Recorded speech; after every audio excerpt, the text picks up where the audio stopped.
¿Qué equipo quiere iniciar con las exposiciones de esta noche?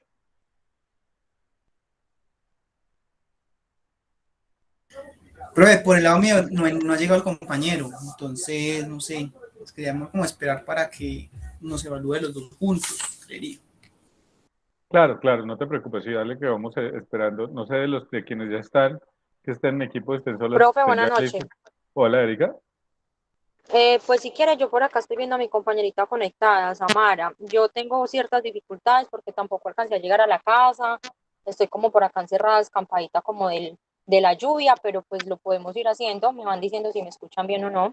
Dale, ahí cómo estás, te estamos escuchando muy bien. Ah, listo, profe. Samara, ¿qué? ¿Empezamos? Sí, hágale de una, ya comparto. Listo, voy a dejar de compartir mi pantalla entonces para hacerles el espacio.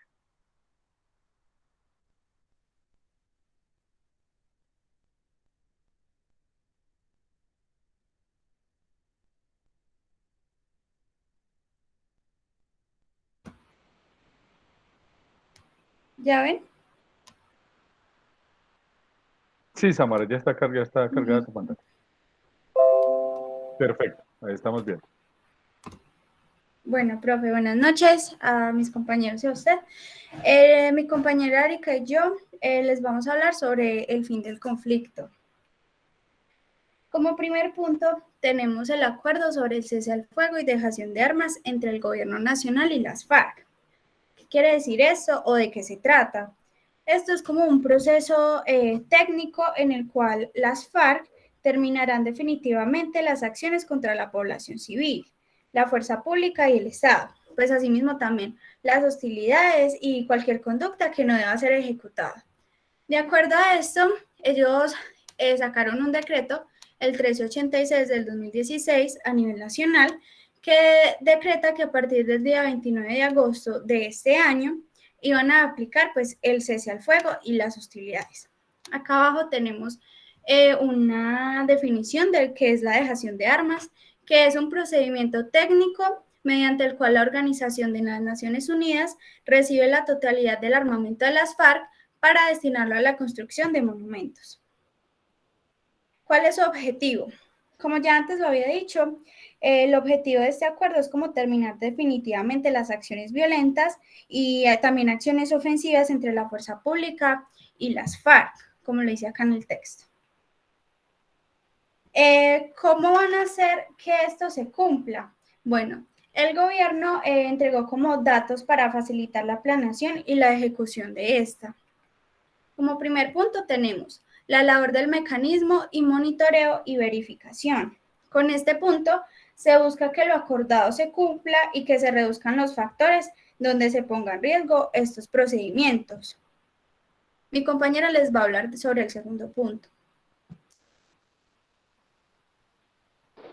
Buenas noches, profe. El segundo punto habla acerca de las zonas veredales transitorias de normalización.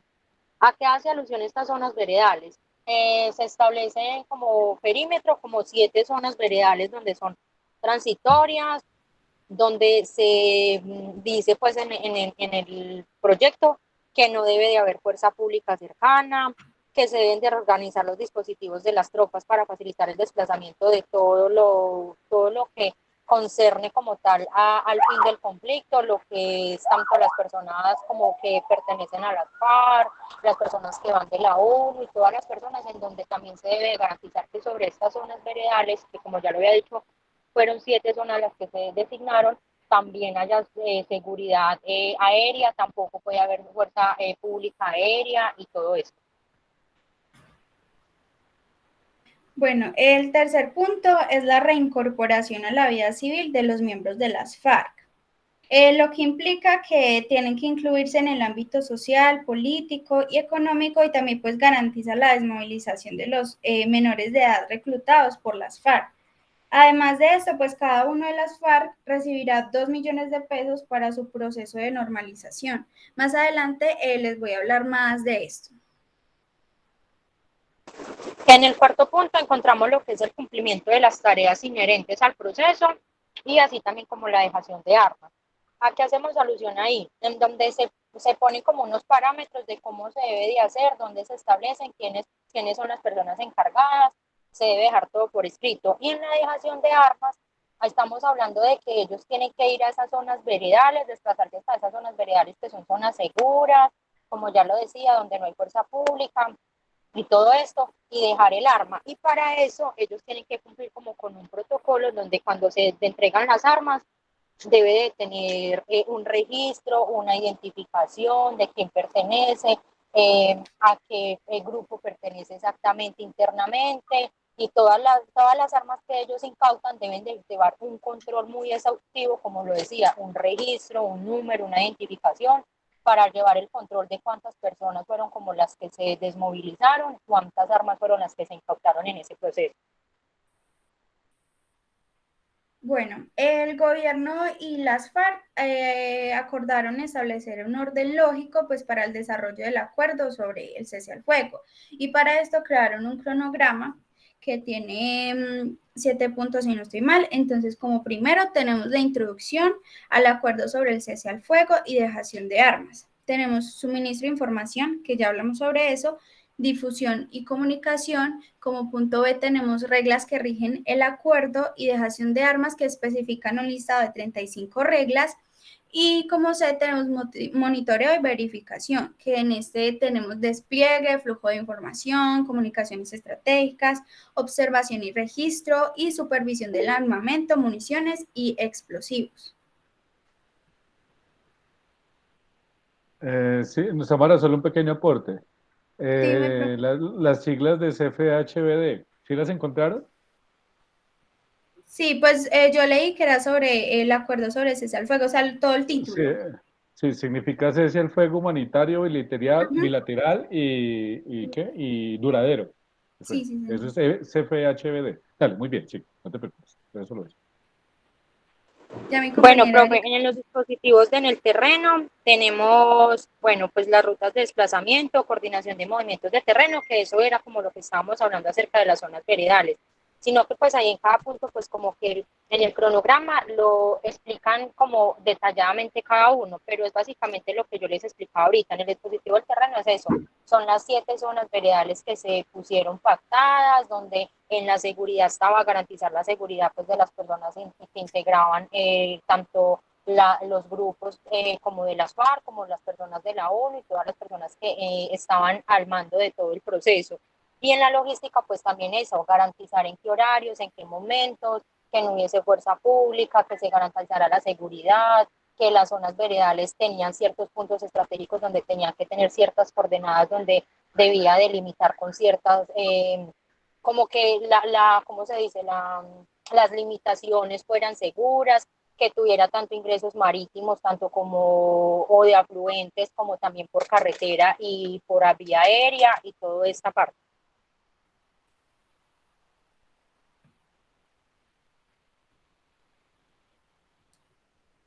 En esta de acá lo que vamos a hablar es acerca de la reincorporación de las FARC a la vida civil, tanto lo económico, lo social y lo político, pues de acuerdo a sus intereses. Tenemos que en la reincorporación política, ellos pues estaban pidiendo que pudieran tener campañas electorales, que pudieran poder pertenecer a curules en el Congreso, que pudieran pertenecer, como su nombre lo indica, a la vida política.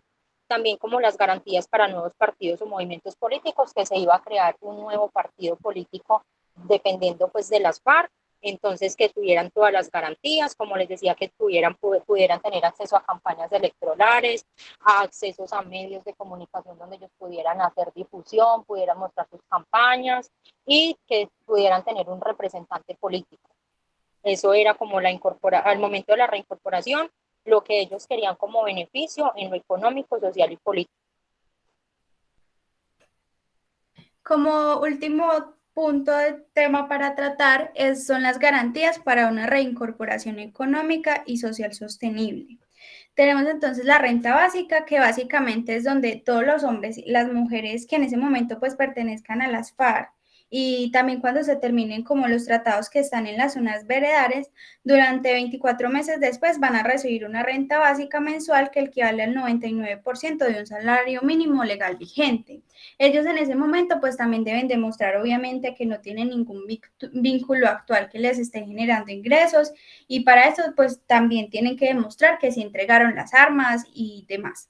Tenemos la asignación única de normalización, que aquí como su nombre lo dice, es una asignación única y prácticamente es igual que la anterior, solamente que cuando se terminen los tratados en las zonas veredales, las personas que hayan desertado las FARC van a recibir una única vez un equivalente a 2 millones de pesos, solo que en ese momento y cuando se haya demostrado que entregaron las armas, como lo había dicho en el otro punto.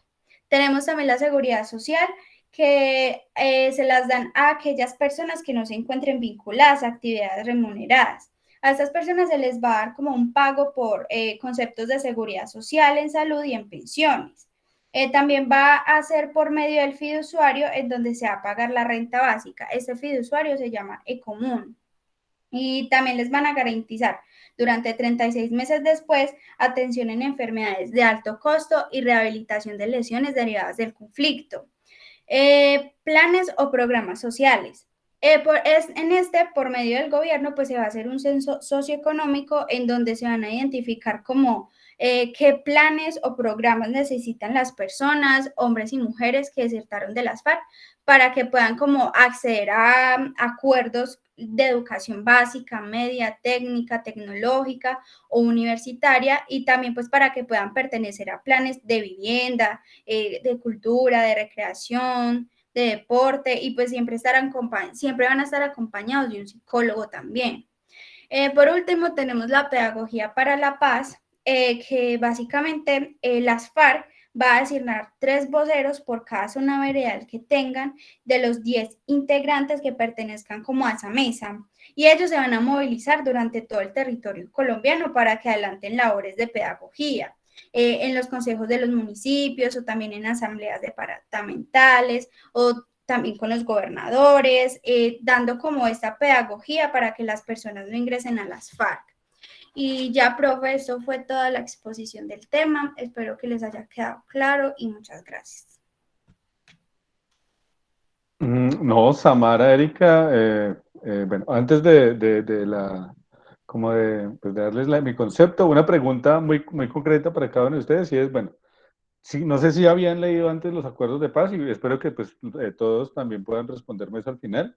Y en esta lectura de este punto, ¿qué opinan alrededor de ello? Es decir, ¿les parece que tiene algo problemático? ¿Les parece que es adecuado? Pues obvio, son autónomas en función de su criterio, no quiero interferir en ello, pero sí me parece importante pues poder como reconocer las voces alrededor de ello. Esa pregunta para las dos, y cerraríamos la exposición, ya les daría como la percepción de la exposición.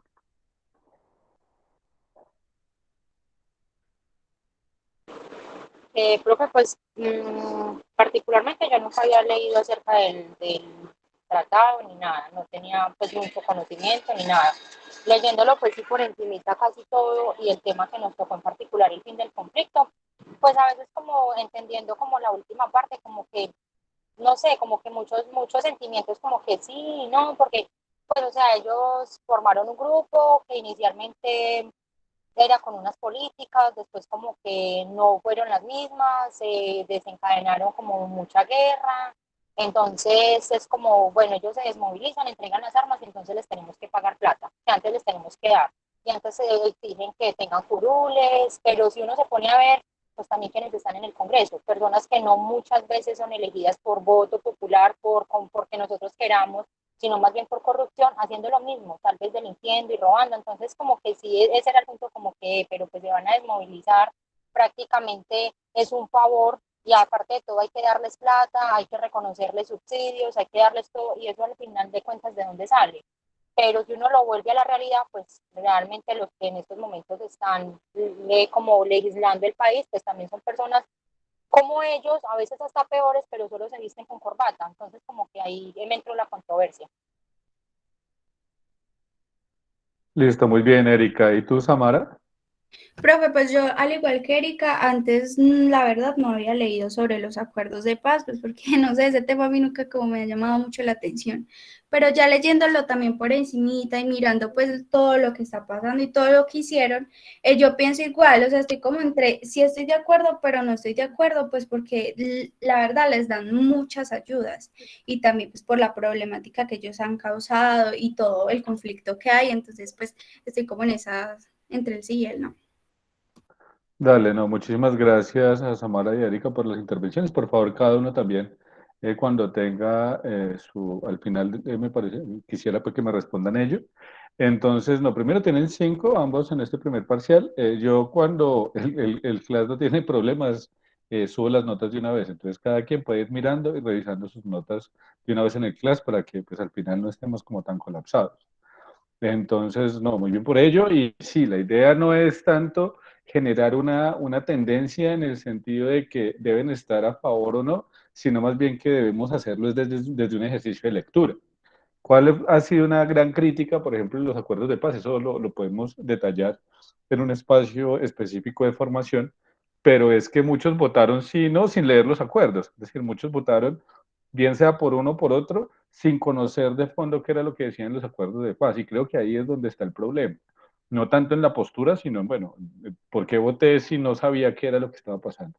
Entonces, hacer este ejercicio y también, pues, teniendo en cuenta que estamos sobre esta fecha que está tan marcado el tema del plebiscito por la paz, es importante como reconocer ello. Pero no, felicitaciones por la exposición y bien, muy buen inicio de este primer corte.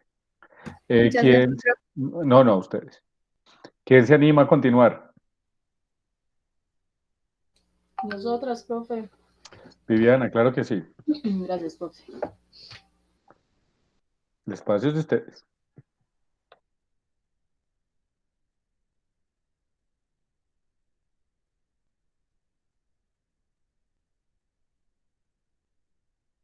Listo, buenas noches para todos y todas. El tema que nosotros elegimos fueron las BATCRIM. El grupo lo conforman Laura Cifuentes, Valeria Gallego y quien les habla, Viviana Ruiz. ¿Qué son las BATCRIM? Las BATCRIM significan bandas criminales que surgen con la desmovilización de los grupos de autodefensa de Colombia, las AUC, en el año 2006. Dice que estos son como un híbrido entre las mafias y grupos al margen de la ley. Son agrupaciones que básicamente nacen desde los desmovilizados y que se unen al narcotráfico. Estas bandas desarrollan actividades de negocios ilícitos y con frecuencia usan la violencia. Estas agrupaciones también delinquen al interior de sus filas con personas vinculadas a la delincuencia, mandos medios, combatientes rasos y desmovilizados o no de las autodefensas. Dice que son grupos numerosos que han optado por agruparse en pequeños y finalmente estos pequeños han sido absorbidos por otros grandes, dejando así pocas BATCRIM a nivel país. Más adelante una compañera les va a hablar al respecto. La siguiente, Laura, por favor. ¿Cómo surgen? Estas surgen con la conformación, estas surgen con la conformación de agrupaciones delincuenciales, se dio a finales de 2006, después de que las autodefensas, las AUC, pactaran un proceso de desmovilización durante el mandato del expresidente Álvaro Uribe Vélez. Pero básicamente comenzó mucho antes, desde finales del 2003, y termina esta desmovilización en el año 2006. Y básicamente estas surgen por ese tipo de personas que en teoría se llamarían reinsertados. Entonces muchos, por así decirlo, no sabían otra cosa más que usar armas, delinquir, estar en este tipo de grupos al margen de la ley, y pues ellos se fueron reagrupando para básicamente alterar el orden público. Entonces, pero siempre estuvieron vinculados al narcotráfico. Las BATCRIM se ven mucho en las urbes, trabajan como en conexión con la ciudad y con el campo por aquello de vías alternas donde tienen como traficar sus drogas. Dice que varios ex integrantes se armaron nuevamente porque, como les digo, no sabían otra cosa más sino que delinquir. Entonces la cosa como que les quedó gustando y finalmente cuando decidieron volver a la vida civil, pues era como complejo para ellos, no encontraron el espacio, la misma sociedad los limitó, la misma sociedad los tachó, por así decirlo. Entonces fue complejo para ellos reincorporarse a la vida y pues sencillamente el narcotráfico en esa época, de 2006, estaba a flor de piel y pues hombre, tenían la experiencia de armas, tenían la experiencia de la droga, tenían la experiencia en las vías, tenían los contactos, así que ellos decidieron continuar con el negocio.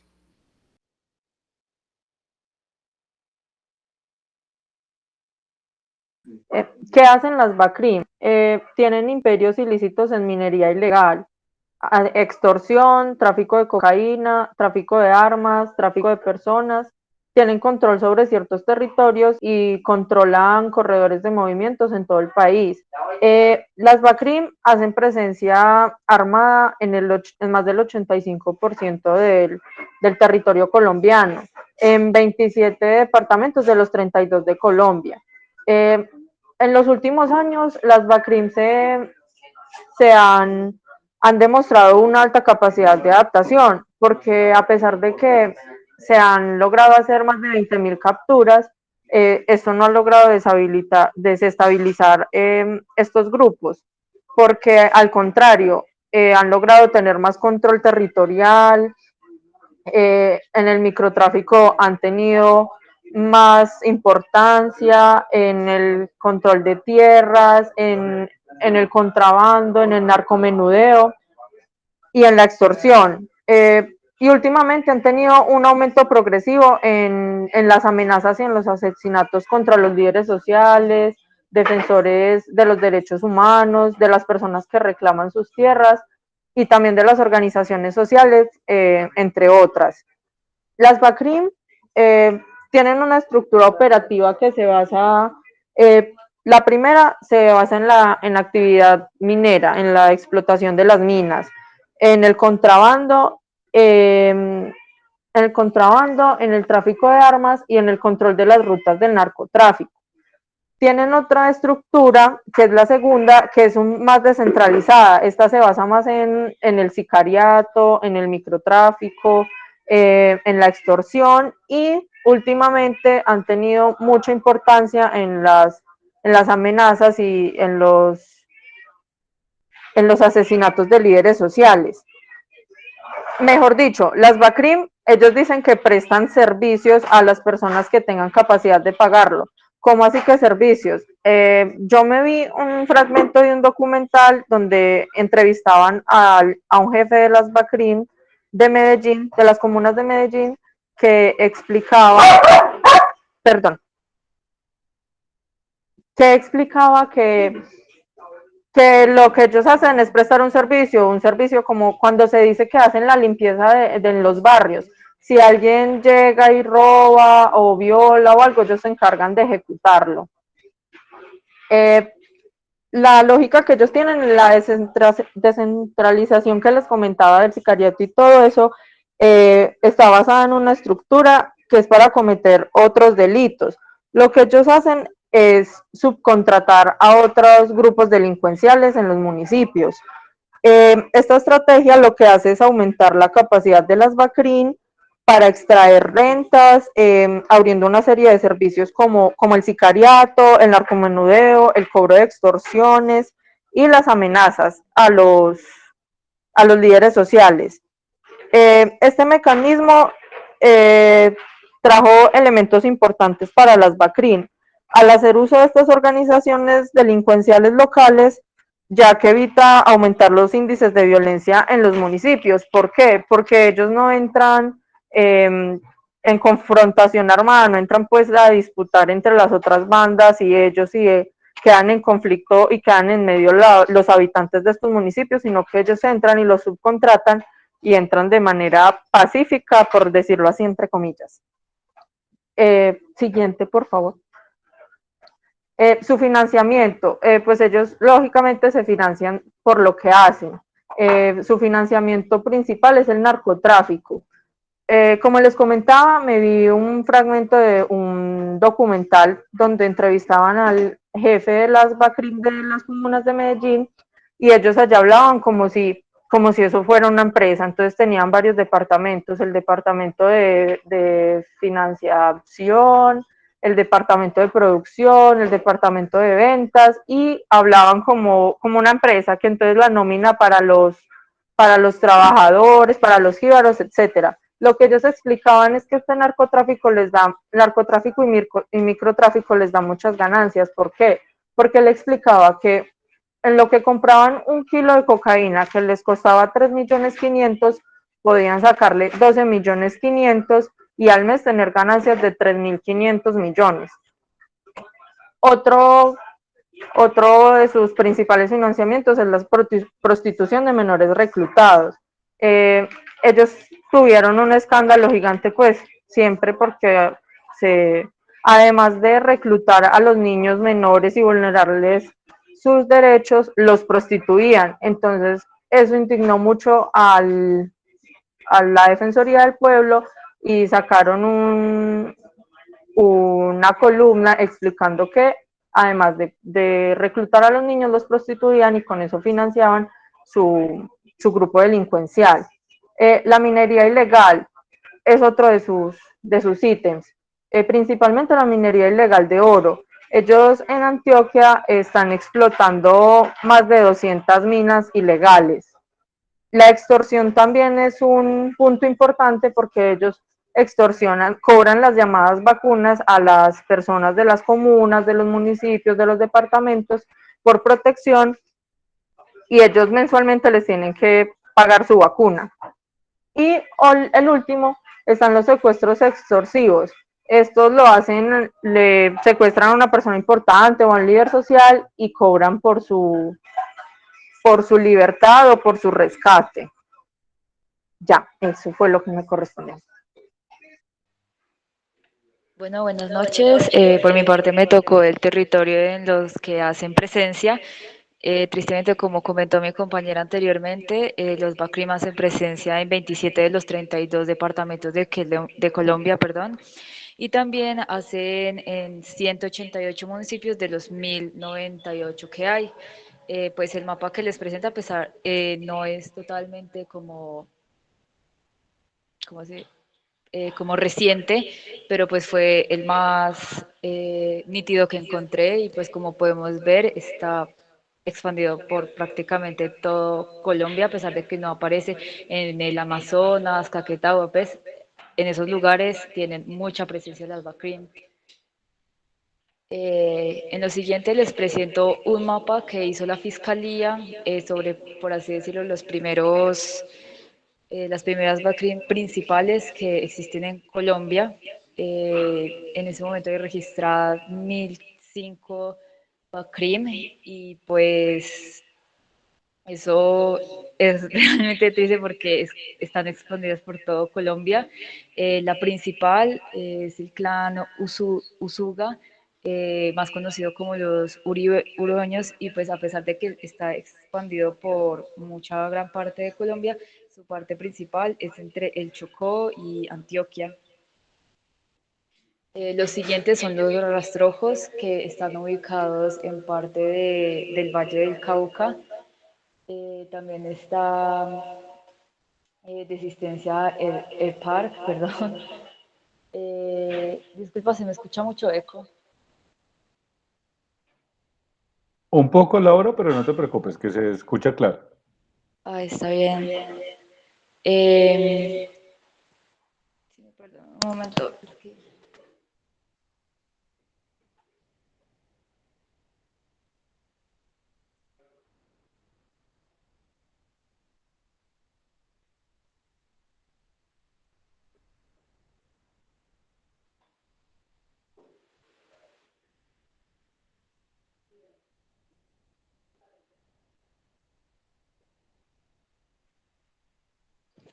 Listo, qué pena. Bueno, sigue la cordillera que está entre el eje cafetero, lo que significa que es Manizales, perdón, lo que significa que es, sí, perdón, Caldas, Risaralda, Quindío y también por la parte del Valle del Cauca. También están los buitragueños que están en el Casanare, los batallones en el Magdalena, los caqueteños en el Amazonas, los costeños en la costa Caribe junto con la Pachenga y el Clan del Golfo que están en el Chocó, que es uno de los departamentos más, por así decirlo, más atropellados por las BACRIM. Y pues más al lado derecho encontramos como los principales líderes de las BACRIM, entre estos pues Dairo Usuga, o sea, toda esta gente realmente está registrada, algunos ya los han atrapado como dijo mi compañera Valeria, y pues otros siguen realmente como siendo buscados.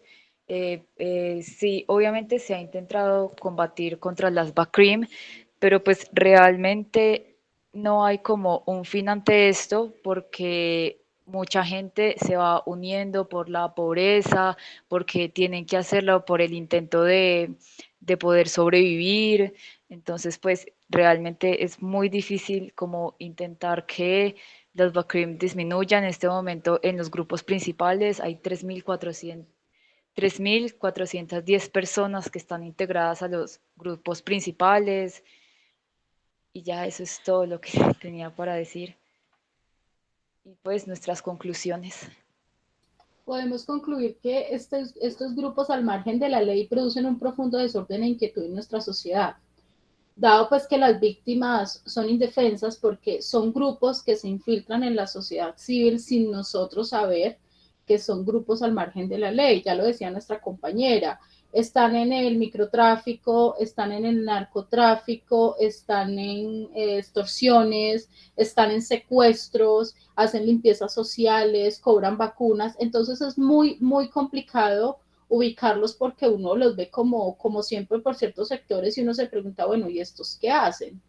Porque uno siempre piensa que las guerrillas, los paramilitares, todos este tipo de grupos que existen pero no existen, uno piensa que están en el monte y mentiras que están en la sociedad, porque pues la droga, aunque se hace en sectores rurales, ¿cierto? Lo que vulgarmente, secularmente llamamos cocinas, pues esa droga ¿dónde tiene que venir? Tiene que venir a la ciudad o al pueblo o tiene que salir del país y este grupo de personas son los que facilitan estos corredores, son como corredores humanos para que la droga llegue a donde tiene que llegar y de esta manera pues la sociedad como que se controla más. Entonces es triste ver que las regiones más golpeadas son regiones que en su desarrollo no han sido tan desarrolladas. El Chocó, el Cauca, el Caquetá, si nos ponemos a ver la infraestructura de estos departamentos son pobres, sin agua, sin energía, malas vías, y eso es lo que ellos necesitan, ese tipo de lugares para poder producir la coca, porque básicamente de allí es donde nace esta situación. Pero también necesitan de urbes como la ciudad de Pereira, como la capital Bogotá, o sea, como Antioquia, como Medellín. ¿Por qué? Porque finalmente necesitan abarcar todo el país y lo vemos a través del mapa, que aunque lo decía nuestra compañera Laura, fue el más actualizado que encontró. Yo no me quiero imaginar al día de hoy cómo estamos con este tipo de grupos al margen de la ley. Sí, profe, y complementando lo que dice mi compañera, las BACRIM se hacen ver como, como una empresa que presta servicios de seguridad y que se aprovechan de los pueblos más vulnerables y de los municipios más vulnerables y no, nosotros estamos acá para protegerlos, pero mentiras que estamos llegando acá a sus pueblos, a sus municipios, a sus departamentos, a sus casas, a reclutar a sus niños, a prostituirlos. No, pero es que no se les da armas, sino que es que son jíbaros, pero los prostituimos, pero no se les están dando armas, no importa, porque luego ya el único futuro que van a tener esos niños es ya luego ser jefes de esas bandas delincuenciales y es algo que va a ser muy difícil de erradicar porque a veces hasta el mismo pueblo los protege porque hacen verse como que protegen al pueblo de los demás grupos sabiendo que están asociados. Entonces es algo que va a ser completamente difícil de erradicar porque se creyó que con las autodefensas ya se habían desmovilizado y se había erradicado y realmente el ADN de las BACRIM es de paramilitarismo y de las autodefensas. Entonces es algo que muy difícilmente se va a terminar algún día. Pues complementando ahí, pues yo en lo personal viví en un pueblo en el Valle del Cauca, era un pueblo del norte y pues prácticamente allá hacía como mayor parte de la Davacrim, los rastrojos, y pues tristemente el pueblo donde yo vivía realmente no había nada, ese pueblo vivía era de esa Davacrim porque realmente la gente no tenía ni de dónde sacar algo, entonces pues ellos eran como los que ofrecían el trabajo, ofrecían todo, como para que el pueblo pudiera subsistir, porque de resto el pueblo era, se los digo así, era un moridero y, y para ahí para arriba habían cultivos de cocaína y la alcaldesa del pueblo era quien patrocinaba eso porque si no, el pueblo, la gente o por ejemplo, sí, la gente que vivía allá pues no tendría cómo sostenerse ni nada de eso. Entonces, sí, el intentar como radicar a este tipo de personas es muy difícil porque día a día mucha gente se integra a este tipo de grupos, al menos por subsistencia, como dijo mi compañera anteriormente, ellos daban una supuesta protección entre diferentes bandas que habían en el valle, pero pues realmente eso todo iba a lo mismo. Entonces sí, es demasiado difícil como que intenten radicar totalmente estas bandas. Y más porque el país no se preocupa realmente por esos pueblos chiquitos que no tienen cómo subsistir y pues esta gente es la única como que da algo, entre comillas, para que la gente subsista. Bueno, no, Viviana, Laura y Valeria, primero felicitaciones por esa exposición. Me parece que es una exposición muy bien elaborada, muy coherente, muy sesuda, muy buena investigación además sobre el tema. Creo que ahí pues en las conclusiones de alguna manera también resumen el tema de conocer cuál es su preocupación sobre el tema, no solo porque pues digamos que sea el tema de exposición, sino también su percepción en específico como seres humanos sobre lo que sucede. Por lo que hemos hablado, estamos hablando de la violencia en nuestro país, en Colombia, entonces no basta con investigar un tema, sino bueno, qué percepción tenemos. Y de todas maneras sí creo yo que tenemos que buscar salidas, ¿no? Ah, en los siguientes encuentros, cuando nos acerquemos más hacia la contemporaneidad, porque hasta ahorita estamos, digamos, como mirando los primeros elementos de la violencia en Colombia, cuando nos estemos acercando, o sea, avanzando en el siglo XX hasta llegar a esta realidad, creo que en un segundito termina la intervención y damos el paso a coordinación que está ahí como con nosotros. Ahí veremos también, digamos, cómo hay un hilo conductor, una unidad, no hay, digamos, no es accidental la violencia que tenemos hoy, sino que hay todas unas causalidades históricas que nos han llevado a ella y que pues precisamente poder identificar eso también nos puede llevar a mirar por qué es necesario apostarle a construir procesos de paz o cómo podemos salir de alguna manera de esta situación, de este círculo de violencia. Y nada, aquí Coordinación está levantando la mano, por favor, bienvenidos también a Coordinación Académica. Eduardo, ¿cómo estás? Un saludo muy especial para todos ustedes de parte de Coordinación Académico. Primero que todo, darles pues un feliz inicio el día de hoy. Quería invitarlos a todos por parte de la universidad, acá les dejé la información, hay un webinar muy importante que pues obviamente es gratuito y que todos podemos acceder. Importante que también el profe se inscriba, acá la participación es abierta.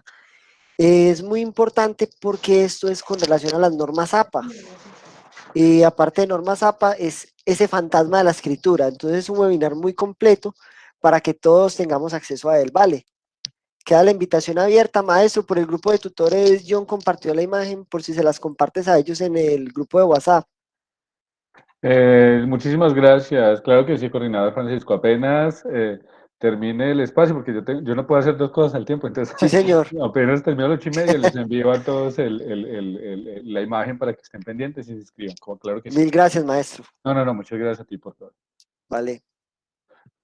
Bueno, y entonces les decía, digamos como que todo ese giro de la violencia histórica que hemos tenido en Colombia, que no es accidental, sino que tiene unas causalidades, muchas, o sea, no solo una, hay varias, cuando hablamos de multicausalidad es que hay muchas razones por las cuales llegamos a ello, sí nos tiene que permitir entender por qué es la violencia hoy, o sea, por qué, por ejemplo, pasamos de esa violencia tan situada en lo agrario, tan limitada tal vez a las zonas marginales o o distantes de lo que llamaba la otra Colombia, a tener hoy una violencia acentuada en los cascos urbanos, o sea, una violencia que no está en pueblos en el Bichada, no está en pueblos en el Amazonas, sino que las tenemos aquí en las ciudades, las tenemos en Villa Santa Ana, en Dos Quebradas, en Cuba, en el centro, con grupos que tienen parte y que lo que decían, lo que decía aquí es que se manejan como empresas, es decir, hay todo un negocio alrededor de todo, de lo que tiene que ver con el microtráfico, el narcotráfico, la extorsión, las armas en sí mismas, y que pues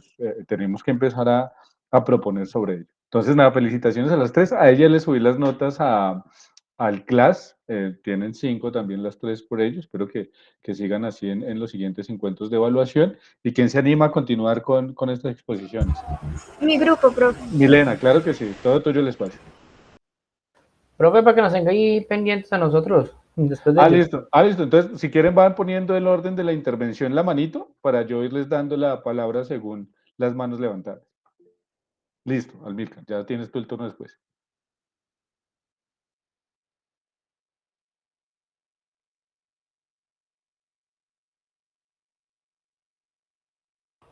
Profe, ¿sí escucha? Sí, Milena, se escucha muy bien.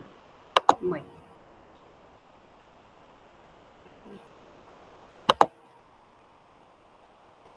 Bueno, muy buenas noches. Si se va de internet, les pido disculpas. Bueno, nuestro grupo está conformado por Zulay Guerrero, Guaira Medina y mi persona, Milena Martínez. Nosotros les vamos a hablar sobre la reparación de víctimas. Para empezar, deberíamos hablar sobre qué son los acuerdos de paz, los cuales son negociaciones entre el gobierno colombiano y las Fuerzas Armadas Revolucionarias de Colombia, es decir, las FARC. El primer acuerdo que se dio en el gobierno de Juan Manuel Santos fue el 26 de septiembre del 2016, donde se buscaba dar validez por medio de un plebiscito. Los ciudadanos debían votar por el sí o el no para que las FARC renunciaran al proyecto de llegar al poder por medio de las armas. Y el gobierno renunciaría a poner pues, cualquier tipo de sanción por los delitos cometidos con el fin de que aceptaran vivir bajo las reglas de la democracia. Sin embargo, el 2 de octubre, cuando se realizó la votación, el resultado fue la opción no, logrando que pues, el gobierno tuviera que volver a renegociar, donde finalmente el 12 de septiembre se dio un acuerdo definitivo para que se firmó por ambas partes, el 24 del mismo mes, y se firmó en el Teatro Colón de Bogotá. Allá pues lograron pues que se desmovilizaran los insurgentes y se diera la entrega de armas. Estas negociaciones se dieron debido a los conflictos que estaba atravesando el país.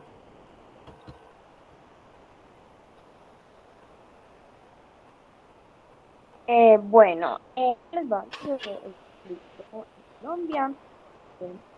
Pues los antecedentes históricos y los actos de como todos sabemos, la historia en Colombia hasta los últimos 60 años ha estado muy marcada por el conflicto armado. En sus inicios esto se dio por la desigualdad en la repartición de tierra y pues también por la falta de espacios en la participación política y al uso de la violencia, y ya ahí es el narcotráfico, el narcoterrorismo, la presencia de nuevos actores políticos y armados de lucha revolucionaria. En ese tiempo pues también se dio la Guerra Fría y guerra contra el terrorismo, y estos han ido transformando el conflicto y su razón de ser. En este contexto, los grupos armados han justificado el uso de la violencia pues porque la consideran el único método para poder transformar la sociedad. Y también lo hicieron... Guaira, perdóname, te escucho lejísimos. Bueno, me voy a pegar más el micrófono. Y también Ahora te escucho muy bien. Listo. También lo hicieron pues con la intención de no permitir cambios considerables y legítimos. Entonces así pues fue creado una estructura de desigualdad y con el uso de la violencia y la lucha del poder, estos han marcado las dinámicas sociales y políticas que ha tenido Colombia desde que se instauró la República hasta el día de hoy. Y ya. Los protagonistas del conflicto armado. Se dio una gran pluralidad de actores en el conflicto armado, los cuales fueron protagonistas los partidos políticos tradicionales y también los movimientos guerrilleros, donde también se dio surgimiento a grupos revolucionarios paramilitares. Se dio también una gran influencia en el narcotráfico. A pesar de que se dio un enfrentamiento constante entre estos dos lados, en mi opinión, los mayores protagonistas fueron las víctimas, quienes atravesaron por miles de muertes, listados, secuestros, desapariciones, torturas, violaciones, desplazamientos forzados, entre otros. Colombia está en la lista de los países más violentos del mundo y afectados también por el narcotráfico. Uno de los grupos que más pues, sufrió fue los grupos sociales, también los campesinos, indígenas, los afrodescendientes, grupos políticos, líderes sociales, sindicalistas, además docentes, estudiantes, periodistas, universitarios y ya.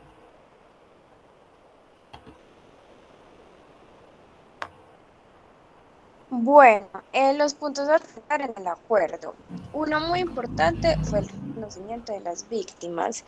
Este se dio principalmente porque era necesario reconocer a todas las víctimas del conflicto, no solo en su condición de víctima, sino también en su condición de ciudadano con derechos.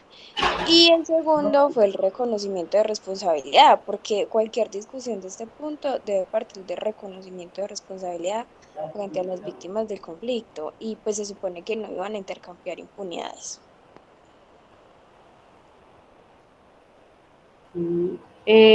Otro punto a tratar pues, que se tomó en el acuerdo fue la satisfacción de los derechos de las víctimas. Los derechos de las víctimas del conflicto no son negociables. Se trata de ponernos de acuerdo acerca de cómo deberán ser satisfechos de la mejor manera en el marco del fin del conflicto. Y otro punto fue el esclarecimiento de la verdad. La discusión sobre la satisfacción de los derechos de las víctimas de graves violaciones de derechos humanos, infracciones al derecho internacional humanitario, requiere necesariamente de la participación de las víctimas por diferentes medios y en diferentes momentos.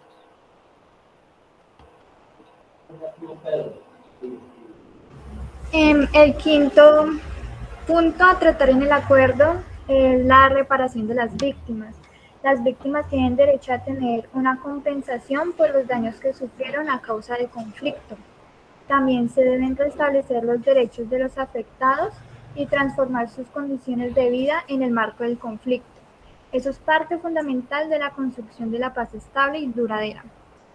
El sexto es las garantías de protección y seguridad. Se deben proteger la vida y la integridad personal de las víctimas. Esto es el primer paso para la satisfacción de sus demás derechos. El octavo es la garantía de no repetición. Es la implementación de las reformas que surjan del acuerdo final y constituyen a la principal garantía de no repetición y la forma de asegurar de que no surjan nuevas generaciones de víctimas. Y el último es el principio de reconciliación. Uno de los objetivos de la satisfacción de los derechos de las víctimas es la reconciliación de la ciudadanía colombiana para transitar caminos de civilidad y convivencias.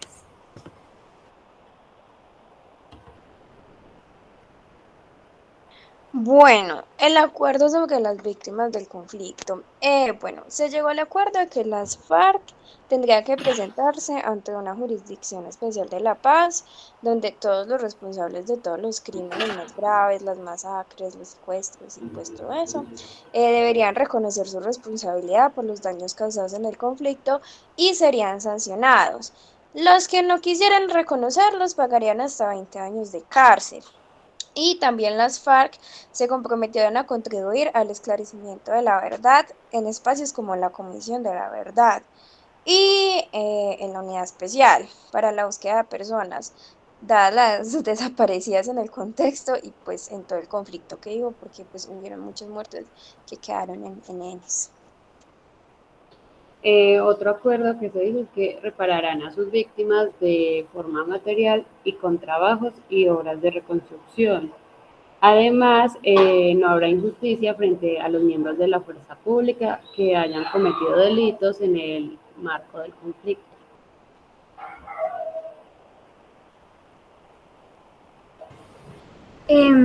El acuerdo también sobre las víctimas del conflicto habla sobre que los civiles que hayan sido extorsionados son víctimas y que quienes hayan financiado voluntariamente a grupos armados y quienes cumplan con los compromisos del acuerdo sobre verdad y reparación tendrán la oportunidad de resolver su situación y acceder a un tratamiento especial de la justicia.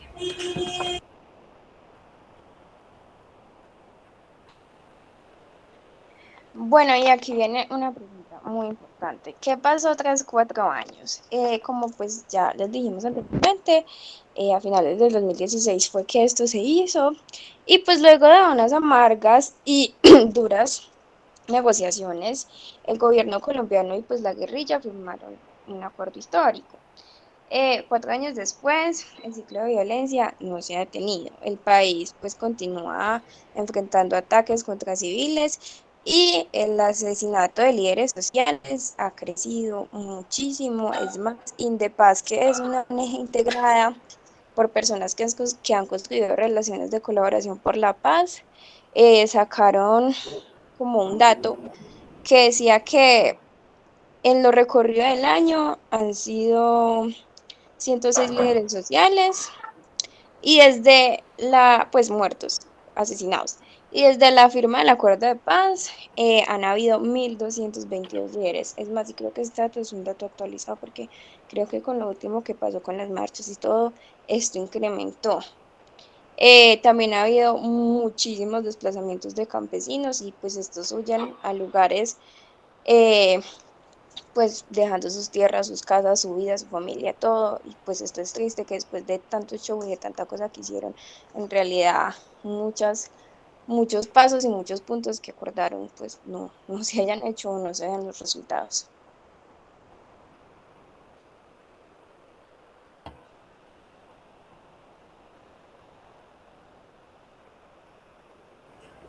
También tras la firma de los acuerdos de paz en 2016, unos 13.000 combatientes de las FARC dejaron las armas y se acogieron a un proceso de reinserción a la vida civil. Incluso algunos formaron el partido político FARC, que recientemente cambió su nombre a Comunes. Durante 2 años el país vivió una relativa paz, pero tras la llegada del gobierno del presidente Iván Duque, quien cuestionó desde el inicio de su mandato el pacto alcanzado, la violencia aumentó nuevamente. Desde ahí, exintegrantes de la antigua guerrilla están acusando al mandatario de no respetar el acuerdo firmado por Juan Manuel Santos, su predecesor, y lo responsabilizan de la muerte de unos 250 combatientes que han sido asesinados desde la firma del pacto.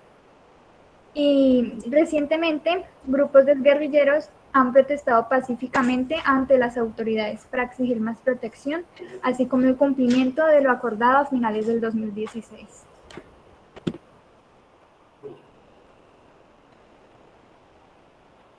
Bueno, aquí daremos paso a un video en donde el señor John nos cuenta su experiencia cuando él participó como excombatiente en el ELN.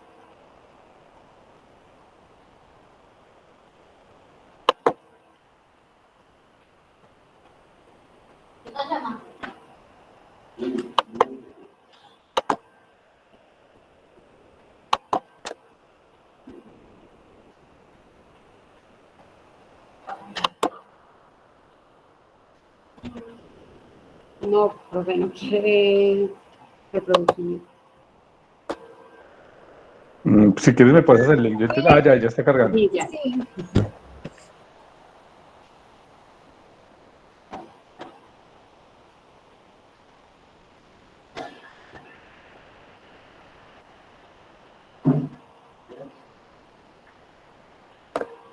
Mile no se escucha. No le puedes subir el volumen de pronto.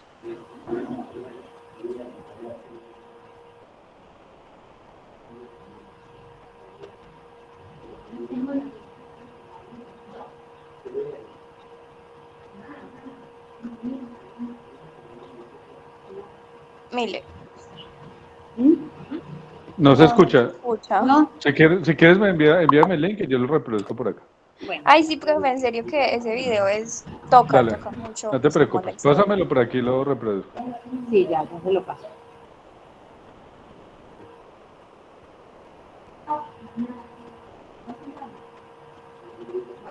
Ya, profe. Ah, no, pero envíamelo Sí, es ya. aquí al chat del Meet. O sea, aquí por el chat para compartirlo. Ah, bueno. Eso.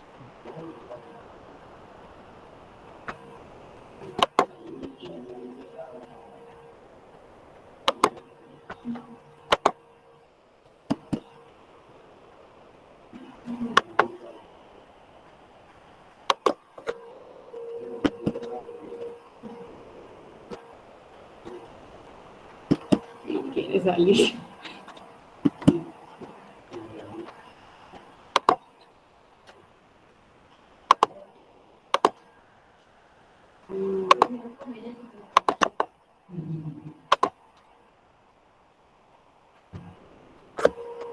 Aquí ya está, aquí ya lo compartiste.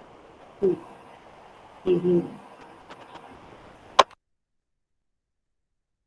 Listo, lo voy a compartir ya entonces.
Mi nombre es Johnny, tengo 19 años y yo era combatiente del ELN, el Ejército de Liberación Nacional.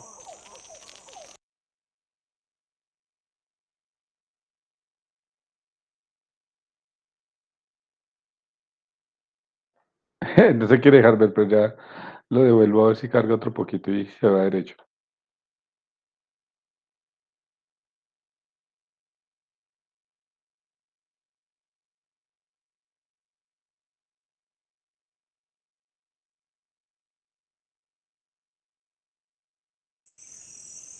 Mi nombre es Johnny, tengo 19 años y yo era combatiente del ELN, el Ejército de Liberación Nacional. Crecí básicamente solo en el norte de Antioquia. Me pasaron entre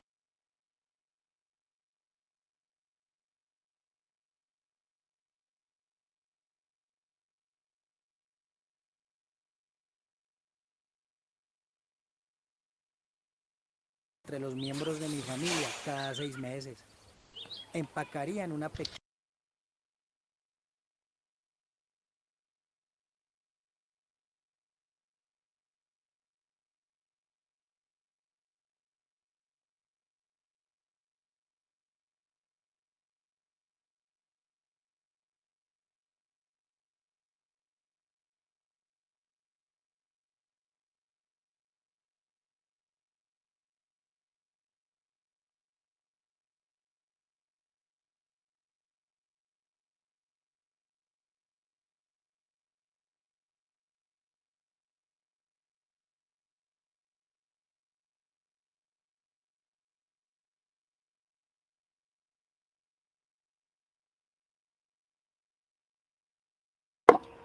Pues, profe, pues en sí, pues lo que el video trata es sobre cómo él pues creció en un ambiente así, donde era con mucha guerra y entonces pues él veía que el único futuro que tenía era unirse a una pues, a un, a un, a un grupo armado y ver eso, pues que él tuvo que atravesar por todo eso y él veía toda esa situación, fue bastante difícil, porque digamos eso es lo que muchos de los jóvenes que son pues vulnerables a esas situaciones tienen que ver que el único futuro que tienen es sobrevivir, es la única forma que ellos tienen que buscar alguna forma para pues vivir en medio de todo ese conflicto, en la guerra.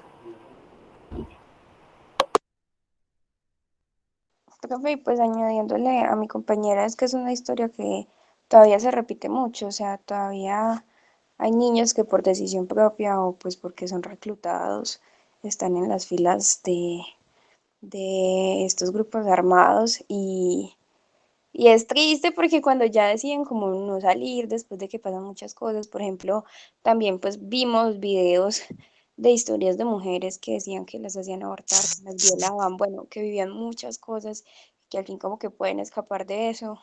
Es difícil volverse a reintegrar a la sociedad, de volver a tener, a tratar de tener una familia, un trabajo, y es difícil ver que como que de una u otra manera una gran parte de la sociedad te rechaza pues por eso. Entonces, y pues a la pregunta que usted hacía, que si este decreto eh, funcionó o no funcionó, pues desde mi punto de vista sí tuvo sus puntos muy positivos porque pues hubieron muchas personas que sí se desmovilizaron, cambiaron su vida, estudiaron y tuvieron muchas oportunidades. Pero pues también vemos que hay mucha gente que está siendo asesinada injustamente, todavía hay muchos desaparecidos. eh, en muchos pueblos, como ya lo habían explicado otros grupos, se ve mucho todavía la guerra, por ejemplo, ahorita el Chocó está, pues, está imposible ir. Tengo gente pues que trabaja conmigo, que pues porque yo trabajo con gente que está viviendo allá, que les toca literalmente venirse para acá, para ir a corriendo, porque eso allá uno llega, lo matan y ya. Entonces sí, está como peligroso el asunto. Profe, nosotros más tarde enviamos el enlace del video al grupo de WhatsApp para los que lo quieran ver. Y eso fue todo sobre la reparación y no repetición. Gracias por su atención.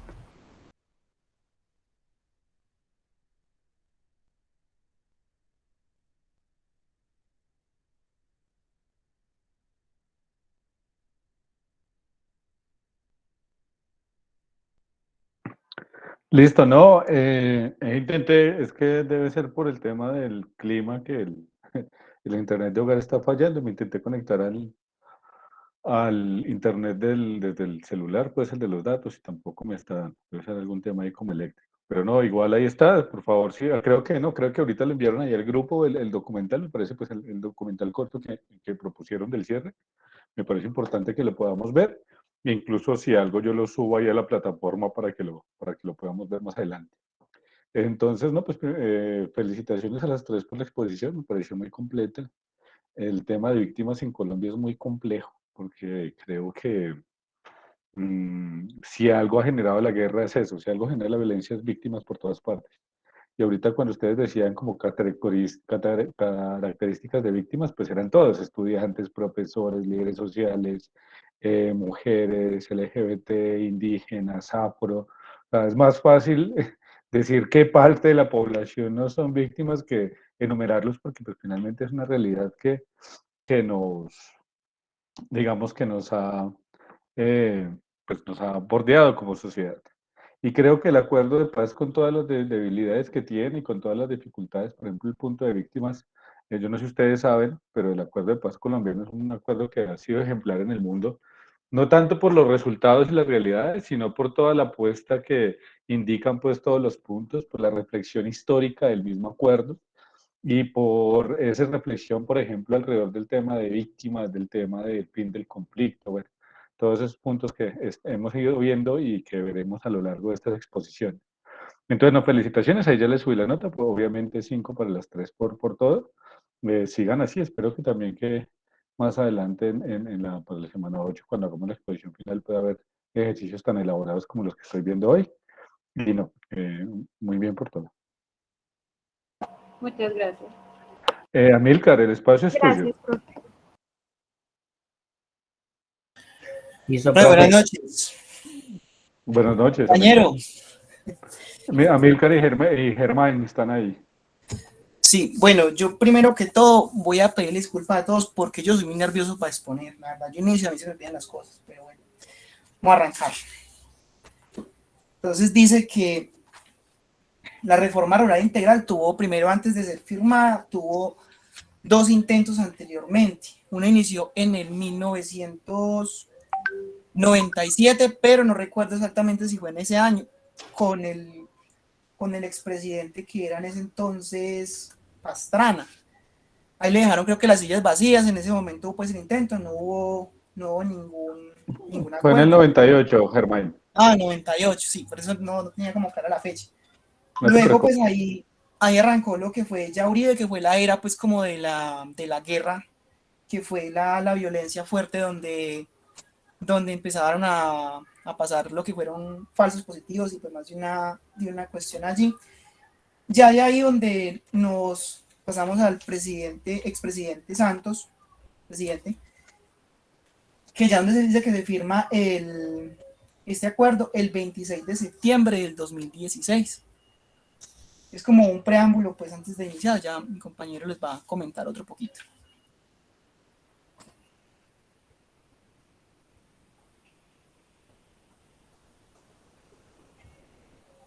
Bueno. Bueno, listo, entonces. Bueno, como le dijo mi compañero, pues eso fue una pequeña apertura, como tal el tema histórico. Entonces, como lo dijo mi compañero, inició todo el 26 de septiembre de 2016 con la firma del acuerdo de la reforma rural integral. Esto tenía que ver con el acuerdo de paz, igualmente se conocen las siglas como RRI. ¿Qué es lo que se hizo? Como tal, ¿o qué es lo que están los acuerdos? Lo que dice formalizar de forma masiva, formalización masiva de la pequeña y mediana propiedad rural, con el propósito de regularizar y proteger los derechos de pequeñas y mediana propiedad rural, es decir, garantizar los derechos de las personas que sean legítimas dueñas y poseedor de la tierra, de manera que no se vuelva a ocurrir la violencia para resolver. Esto exactamente que nos dice a los hechos históricos en los que las personas tenían sus tierras y realmente lo único que tenían ellos era pues defenderse a ellos mismos. Por ese motivo, por lo que tengo conocimiento, fue donde se formaron ciertas guerrillas que eran pagados por ganaderos, entonces para proteger exactamente el tema de sus tierras. Entonces, acá lo que están haciendo es regular de que el pequeño, mediano y el grande, o el gigantesco, porque en estos momentos conocemos empresas que son grandísimas, y esto como tal lo que es regular que todos tengan la misma oportunidad en venta, que tengan la misma oportunidad en adquirir los productos, aunque realmente nos damos cuenta que eso no es verdad. Los conflictos relacionados con ello y como garantía contra el despojo de cualquier tipo, al gobierno nacional formalizará progresivamente con sujeción al ordenamiento constitucional y legal todos los predios que ocupe o posea la población. En Colombia, con esta proporción, el gobierno nacional formalizará 7 millones de hectáreas de pequeña y mediana propiedad rural, priorizando áreas como las realizadas en los programas de desarrollo con enfoque territorial en el PDET, zonas de reservas, son reservas campesinas y otras del gobierno defina en desarrollo de ese propósito del gobierno. Bueno. Compa, qué pena, yo le intercedo ahí en la parte anterior. También nos trata pues como el tema de que dentro del gobierno existen como los mitos o los sustos más que todo, por lo que el compañero hacía referencia a que muchos colombianos o mucho territorio está sin título. Entonces, cuando está sin título, ¿qué pasa ahí? Ahí lo que pasa es que se forma el conflicto de que muchas personas ya están poseedoras, digamos, de cierta manera por tiempo, ¿no? Que es que nosotros somos dueños legítimos de esto, pero no tienen ningún documento, no tienen nada. Entonces, el gobierno también le da como esa cosa de entrar en conflicto con el campesino que ya lleva mucho tiempo ahí, que unos que dicen que sí, otros dicen que no. y ahí se va a generar como un conflicto con esa repartición de tierras que fueron extraídas por grupos pues como al margen de la ley o cuando estuvieron ahí pues acumulando esos terrenos. Amiga, qué pena, ya continúo. Nada, tranquilo. Bueno, Plan Nacional para la Reforma Rural Integral. El objetivo central de los planes nacionales de la reforma rural integral es, por una parte, la superación de la pobreza y la desigualdad para alcanzar los bienes de la población rural, y por otra, la integración y el cierre de la brecha entre el campo y la ciudad.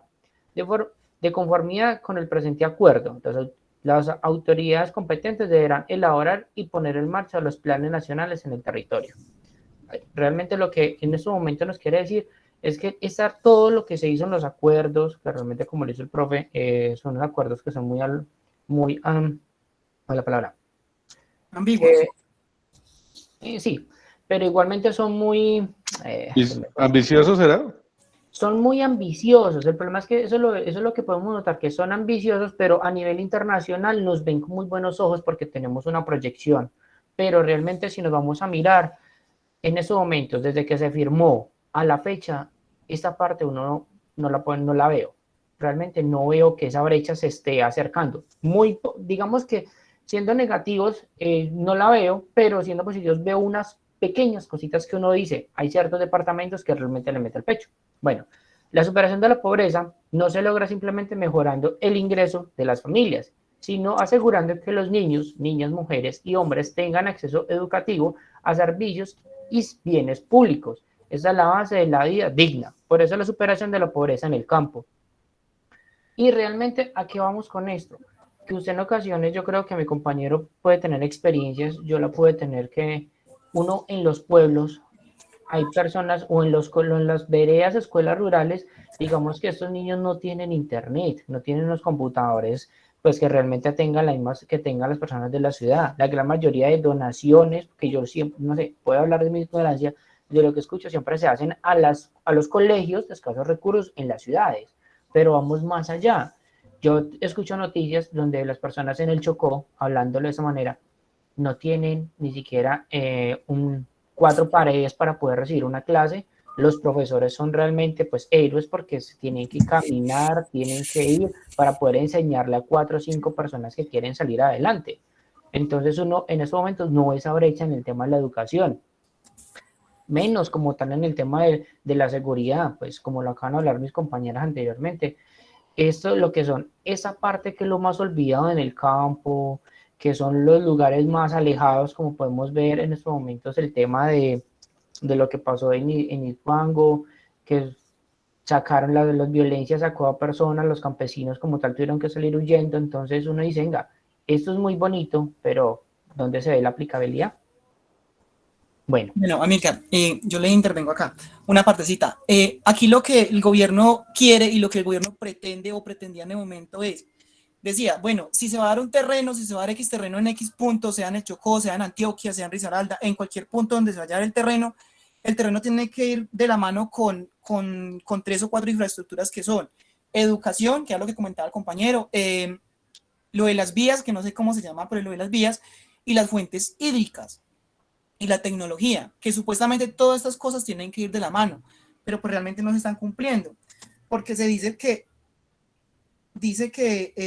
el 80% de los colombianos campesinos, pues adolescentes, llegan hasta ahí a lo que es el grado 11 y ahí se quedan estancados. Apenas el 1% de los colombianos estudiantes rurales están sacando su bachiller, pues como su título bachiller. El resto se quedan pues esperando a ver qué va a pasar o qué va a suceder. Entonces ahí es donde también está fallando mucho el país. Ahora, por ejemplo, lo que es el 85% del país dice que está sin alcantarillado, o sea, sin obras, está todo eso pésimo, 80% sin agua, que es lo que hace referencia a lo que es el Chocó y todo eso, pues, que son sectores que de pronto en algún momento, no sé si, pues la verdad no, desde mi experiencia, no, yo nunca he visto el Estado que diga, no, es que este terreno fue liberado de X conflicto y se entregó con viviendas, se entregó con sanidad, con electricidad, con la forma pues como de acceso a la educación. No, todavía no se ha visto nada de eso. Entonces, y fuera de eso, lo que exponen, que dicen que, pues colocan un ejemplo, colocan un ejemplo que, por ejemplo, un colombiano en Bogotá se transporta con 200.000 pesos mensuales. Pues eso esto es algo como ya un poquito pasadito, pero de igual manera, pues dicen que son 200.000 pesos mensuales y que con esos 200.000 pesos mensuales, un colombiano rural es capaz de sobrevivir pues en el campo, y es totalmente falso. Amilcar, por favor, continuamos. Listo. Bueno, continuamos. Depende, ante todo, de la acción conjunta de los planes nacionales para la reforma rural integral, que en una fase de transición de 15 años logre la erradicación de la pobreza extrema y la reducción en todas sus dimensiones de la pobreza rural en un 50%, así como la disminución de la desigualdad y la creación de una tendencia hacia la convergencia de mejores niveles de vida en la ciudad y en el campo. En todo caso, el plan macro debe garantizar los máximos esfuerzos de cumplimiento de los planes nacionales en los próximos 5 años. Pues, si no estoy mal, ya estamos en los 5 años. Para la superación de la pobreza, se implementarán medidas específicas y diferenciadas para hacer frente a las necesidades particulares de las mujeres en el campo y lograr la igualdad efectiva de la oportunidad entre hombres y mujeres.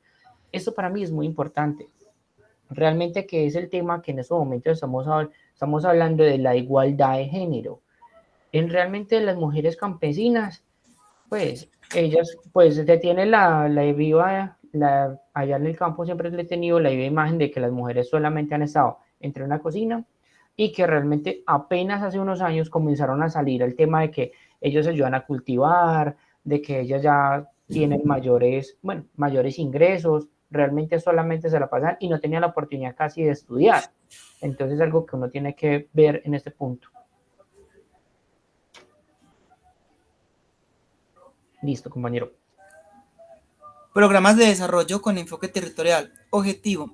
El objetivo de las PET es lograr la transformación estructural del campo y el ámbito rural, y en un relacionamiento equitativo entre el campo y la ciudad, de manera que se asegure el bienestar y el buen vivir de la población de zonas rurales, niños, niñas, hombres y mujeres, haciendo efectivos sus derechos políticos, económicos, sociales, culturales, y revirtiendo el efecto de la miseria y el conflicto.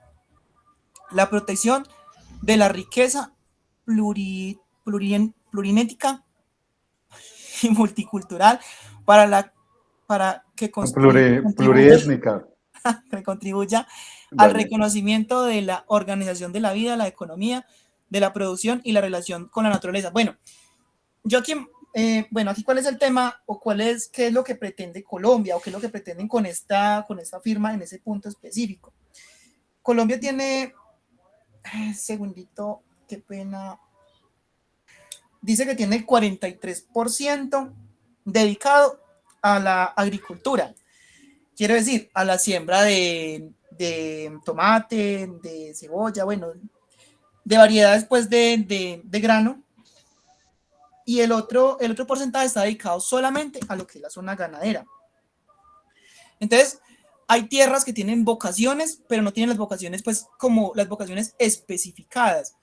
¿A qué me refiero? Que son terrenos muy buenos, muy fértiles, pero los tienen es para lo que es la ganadería en sí, y no le están sacando provecho a lo que realmente tendrían que sacar provecho de momento, que sería otros sectores. Por eso Colombia, de cierta manera, se convirtió en un país, espérame un segundito, que es que no sé cómo se llama esto, ¿importador? ¿Sí? Sí, importador, sí. Importador. ¿Qué trae Importador, exacto. Colombia se convirtió en un país que trae, pero no produce. ¿Por qué? Porque tiene mucho terreno dedicado solamente a lo que es la ganadería.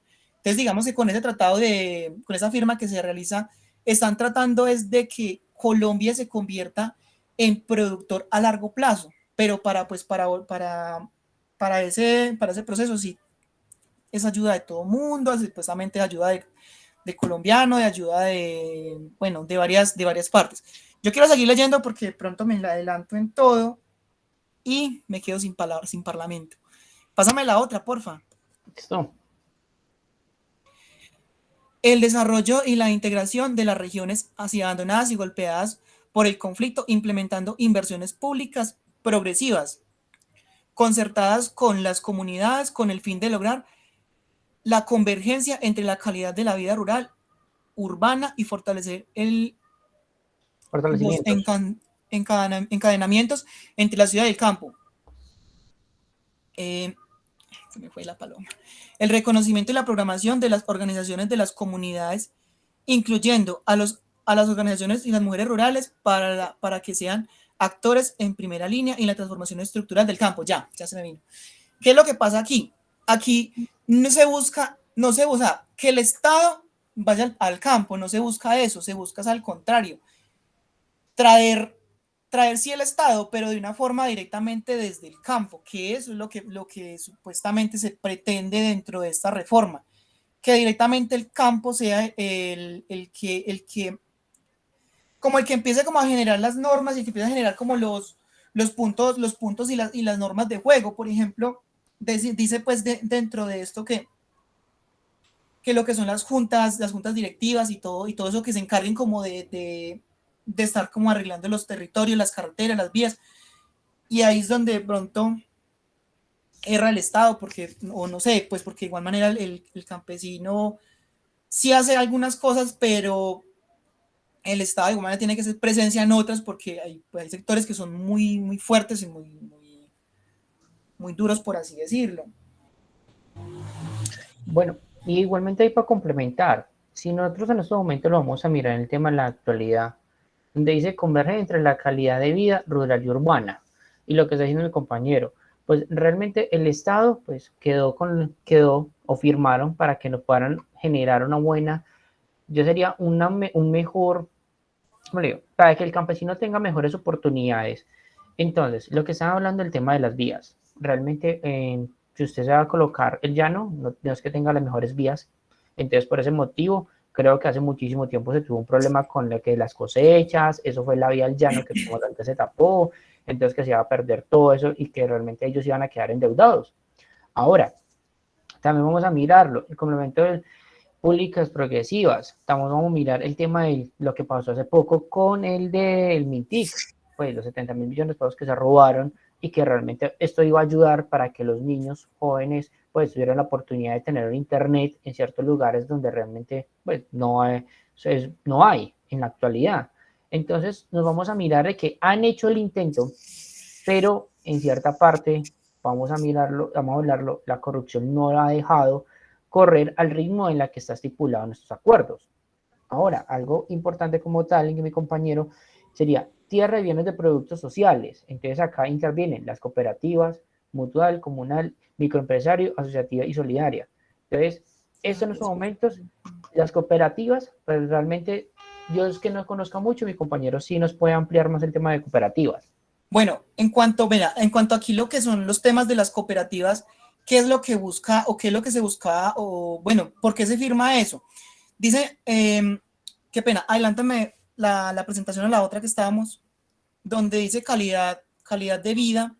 Acá donde dice, entre la calidad de vida es un enfoque específico, ¿cuál es? Dicen que buscan que las cooperativas y pues que sean varias cooperativas, no importa cuántas sean, sea una, sean dos, sea de arroz, sea de café, sea de cacao, la cooperativa que empiece como lo que es como la agrupación de las personas para que lleguen a los 60, 65, 70 años y logren la jubilación. Eso es lo que se pinta pues como dentro de estas firmas. Sin embargo, en este momento en ninguna cooperativa lo hacen. O no sé si lo hagan, pero pues mi familia está asociada a una cooperativa y al momento, pues al momento no se ha visto ninguna afiliación de esas, no se ha visto ningún seguro de esos que digan que no, que es que por tradición, porque ya lleva más tiempo, porque ya no, hasta el momento ninguna persona, incluso mi madre es afiliada a eso y al momento en ningún momento le han dicho que no, es que ya está en este momento a punto de jubilarse o así, no, nada, y ya lleva mucho tiempo, es tradición lo que llevan ahí, no, nunca se ha visto nada de eso. Entonces eso como que uno dice, tan bueno, pero pues no lo han llevado directamente a lo que es, o no lo han pintado, o de pronto no están los supervisores que realmente deben aplicar el servicio a este. Seguimos, por favor. Listo. Se tendrá en cuenta los siguientes puntos: infraestructura vial, que era por lo que estamos abriendo ahorita, infraestructura de riesgo, infraestructura eléctrica y de conectividad, salud, educación rural, vivienda, agua potable, estímulos económicos solidarios y cooperativos, asistencia técnica, subsidios, generación de ingresos y créditos, mercadeo, formalización laboral rural y protección social, que era la que estaba mencionando, asociatividad, sistema para garantía progresiva del derecho a la alimentación. Son varios puntos que se tocan ahí, pero pues al momento no, si uno se los lleva como a la vida real, no, pues no. Son muy bonitos porque se habla muy bonito, digamos que de cierta manera a usted le mencionan todo eso y uno dice dentro de esos acuerdos, pues no de una, pero no. Listo, bueno, entonces acá ampliemos algo como, siempre me gusta llevarlo al tema actual, es infraestructura vial, lo que estaba hablando, profe, pues tenemos, y compañeros, tenemos en estos momentos vías, un ejemplo, y me parece un territorio muy importante como es el Chocó, playas, tiene exactamente buen comercio, tiene productos exóticos que realmente pues muchos consumimos, y realmente no tienen una vía que sea como de 4 carriles como la que hay aquí a Cali. Entonces uno dice, venga, esto tanto tiempo, el Chocó que es tan importante, ¿por qué no la tiene? Infraestructura de riesgo, ahí sí me corcho la verdad. Infraestructura eléctrica y conectividad, lo que estamos hablando de conectividad ahora, el internet para que las personas puedan poder conectarse de una manera conforme, que el campesino tenga la oportunidad de poder tener su computador, si quiera conectarse, actualizarse de una manera remota, tener unas buenas capacitaciones. Yo sé que el SENA les ha facilitado hasta cierta parte, pero estamos hablando de que, estamos hablando para acá el eje cafetero, que es lo que he escuchado, pero donde los puntos que son más vulnerables en tema de la violencia son los extremos. Un ejemplo, estamos hablando de Pasto, Popayán, por allá lejos, que realmente es la fuerza pública casi no se ve, por ese motivo es que hay desplazamientos, creo que mi compañera lo dijo ahora, de asesinatos, líderes sociales, entonces son cosas que uno, listo, tienen que estar ahí, tienen que hacer presencia, tienen que apoyarlos. El tema de salud, pues en tema de la pandemia nos podemos dar cuenta de que los pueblos no tienen la infraestructura para poder siquiera tener unos 5 o 6 personas contagiadas de COVID que tengan respiradores, nada, ni siquiera las grandes ciudades estaban lo suficientemente dotadas para poder llegar a ese punto.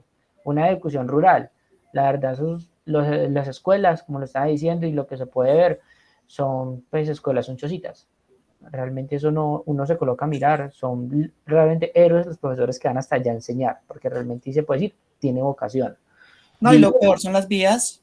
Las vías. Las vías, es que lo peor del territorio, y yo lo quiero llevar directamente pues como a un punto donde hace algún tiempo, yo soy muy aficionado para andar en moto, a mí me gusta andar en moto, me invitan a andar en moto por vías, yo ando. Y hay una vía específica que es la de Quinchía subiendo a Río Sucio, pero pues por la destapada, que esa es la vía, digamos que en este momento no, pues debemos enfocar, que es la de los campesinos, que es donde sacan pues sus cultivos, sacan su cacao, sacan su café. Hay un sector de esa vía donde los buses pasan recostados directamente con palos, o sea, los pasan como, por así decirlo, ¿cómo se llama esa palabra? Apuntalados, no sé, pasan apuntalados, el bus lo pasan es apuntalado porque si no se voltea. ¿Y qué es lo peor? ¿Qué es lo peor del caso? Que el alcalde del municipio, por ejemplo, el alcalde del municipio de Quinchá dice, no, es que ese sector no es mío. El alcalde de Río Sucio dice, no, es que ese sector tampoco es mío.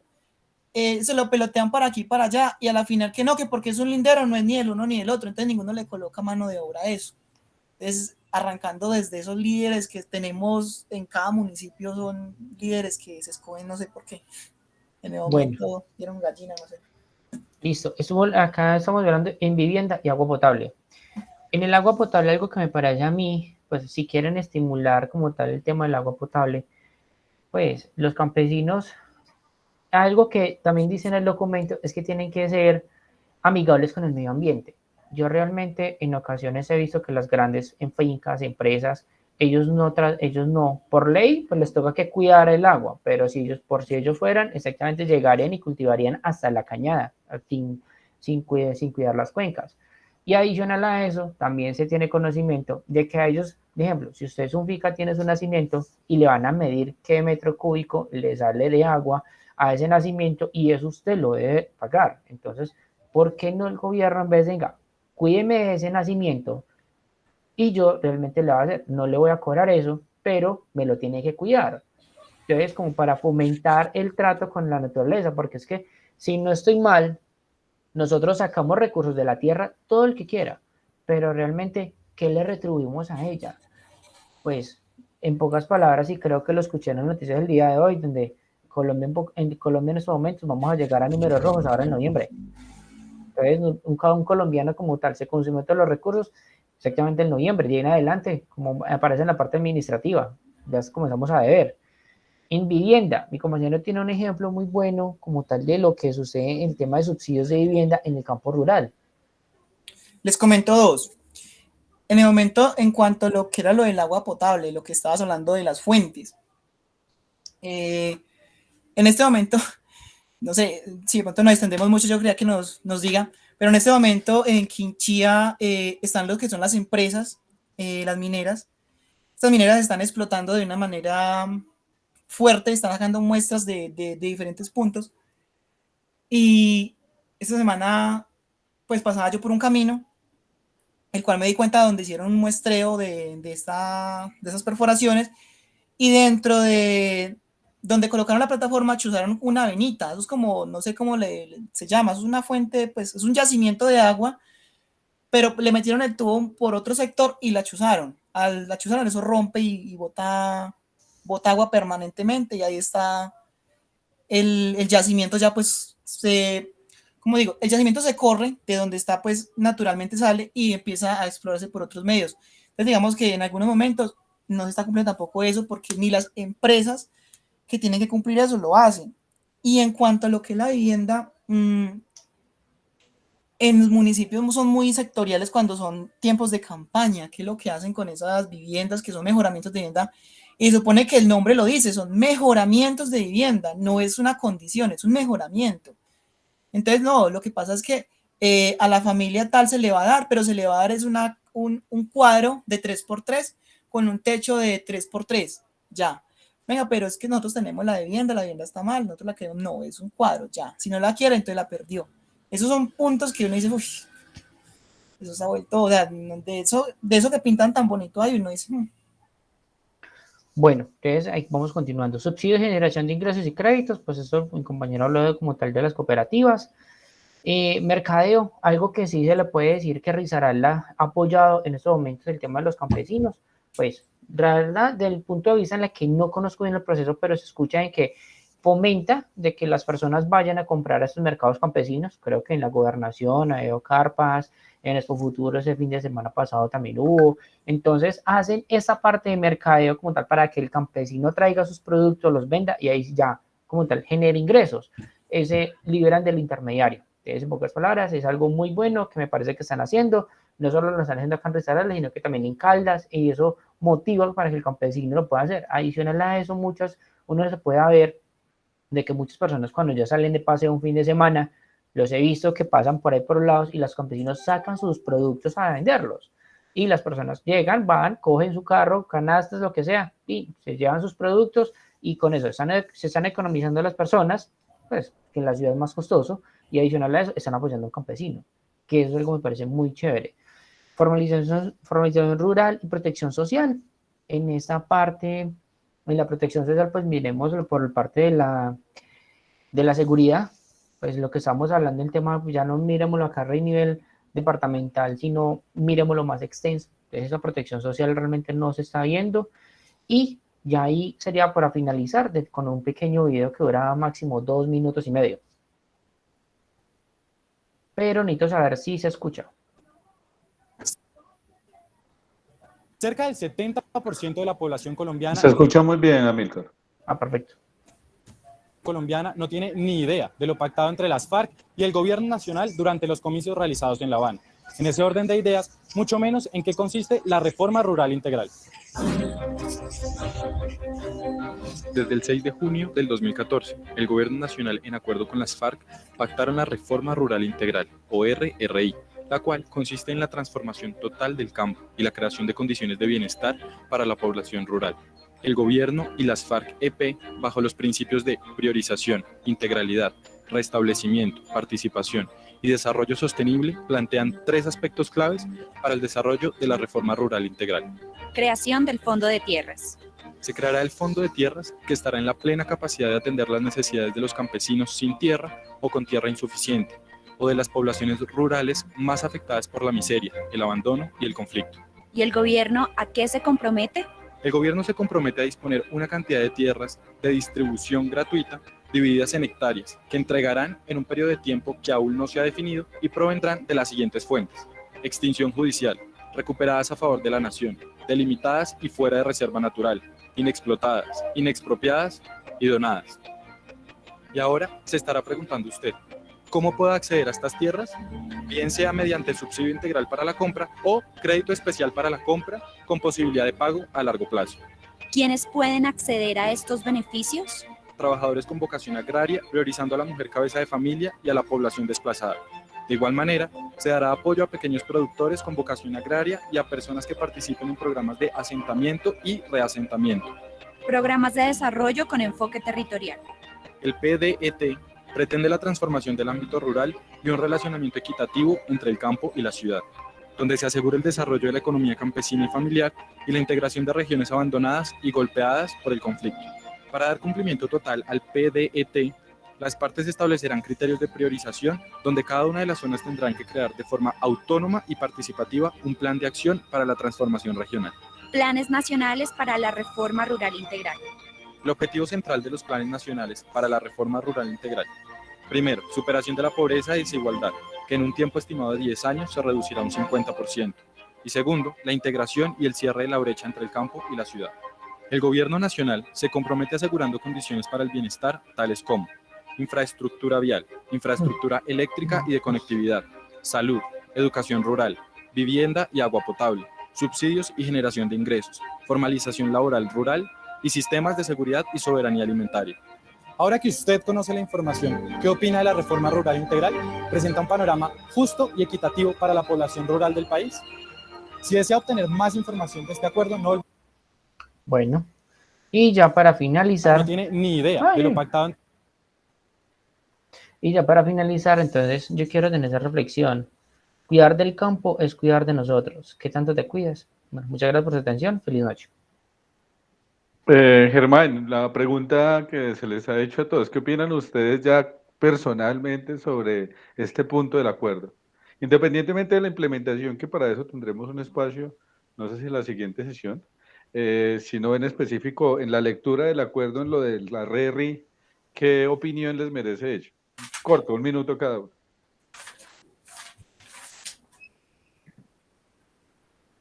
Dale, Germán. Pues, o sea, a mí me suena muy bueno, muy bonito. Pero no sé, no, o sea, está bueno, pero no lo cumplen o no se cumplen. Al momento no se ha cumplido, ni se ha visto. Pues no, yo no he visto nada de eso.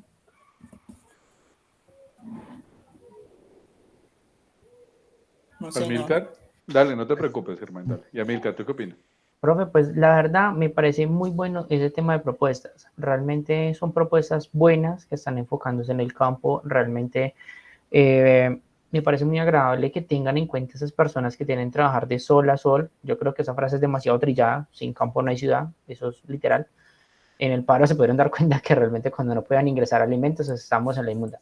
Pero bueno, realmente son muy buenas las propuestas. Las intenciones son muchas, pero no se sabe el por qué. Bueno, digamos que sí lo sabemos, no profundicemos en eso, no se llevan a cabo.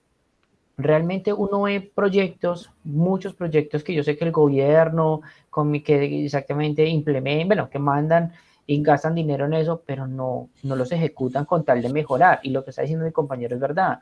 Algo que me parece muy feo, pues, y se lo voy a decir. Afortunadamente, el alcalde que teníamos anteriormente acá en Pereira empató con este alcalde y se le llevaban bien y continuaron con el proyecto del cable. Imagínense donde cada persona dijera, no, es que eso era de él, no lo terminó, yo voy a hacer lo mío, para que me conozcan. No. ¿Por qué dejar de ser tan egoístas, esa competencia, y no solamente trabajar por el pueblo, para que las personas tengan una vivienda digna, que tengan una buena alimentación. A mí me parece demasiado triste de que el gobierno como tal pues se hubiera de plata para que los niños en el Cesar, que eso se escuchó hace poco, que tengan una buena alimentación y que en estos momentos eso solamente sea, que ni siquiera la comida sea buena. Pues estamos hablando de cosas malísimas, que los niños no se están alimentando bien y eso es algo muy importante. Entonces, son los que van a querer heredar nuestra tierra. Entonces, yo siempre me digo la pregunta, ¿qué es lo que le vamos a dejar a las personas que están atrás de nosotros, a los niños? Entonces, vamos a dejar un campo explotado, sin recursos, vamos a dejar la ciudad pues como tal mal, una economía mala. No, tenemos que, son buenas las ideas y cuando uno tiene una idea, siquiera plantearla e intentar llevarla a cabo. O si no, si uno no puede, venga, le doy mi idea, póngala en funcionamiento, la idea es ayudar. Pues realmente tengo ese punto de vista. No, muy bien, Amílcar, muy bien para ti, para Germán. De nuevo, pues felicitaciones a ustedes también por cómo desarrollaron esta exposición, muy completa, un poco pasado el tiempo, como decía Germán, no quise interrumpirlo para no que se te fuera la idea mientras intervenías, pero no hay lío, pues de todas maneras este grupo es pequeño y miren que aún tenemos tiempo para un par de exposiciones más, por lo menos una más, entonces creo que no estuvo como tan mal hecho, más creo que lo merita. Antes de darle la palabra al último grupo, quiero hacer como algunas acotaciones, tal vez, alguna adenda más bien, sobre el tema de tierras. Y es que si ustedes miran el acuerdo de paz, el tema de tierras es el primer punto.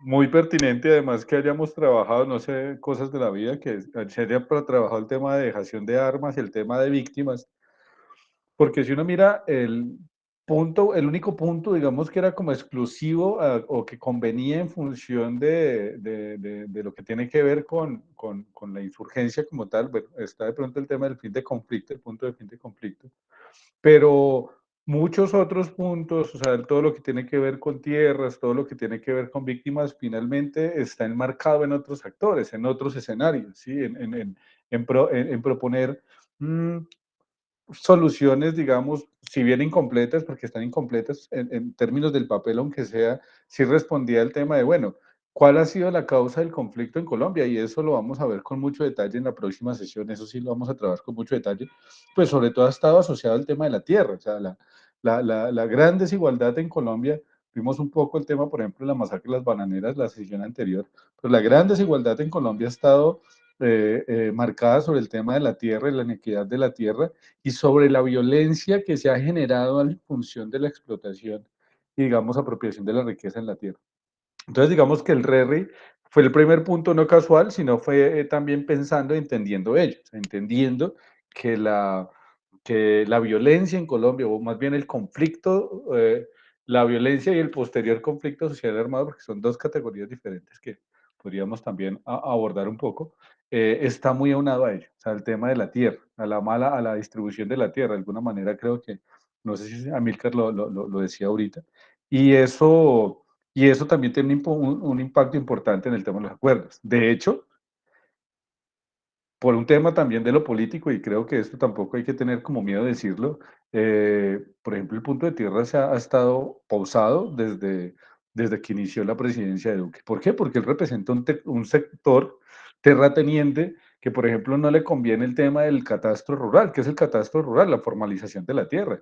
Que hay gente que tiene miles y miles de hectáreas que los usan, digamos, para ciertos fines económicos y demás, pero que no quieren que se les cobren más impuestos por ellos, pero son miles de hectáreas, o sea un hacendado puede tener 150.000 hectáreas, o sea, es una cosa, hasta para mí es inimaginable caminar todo eso.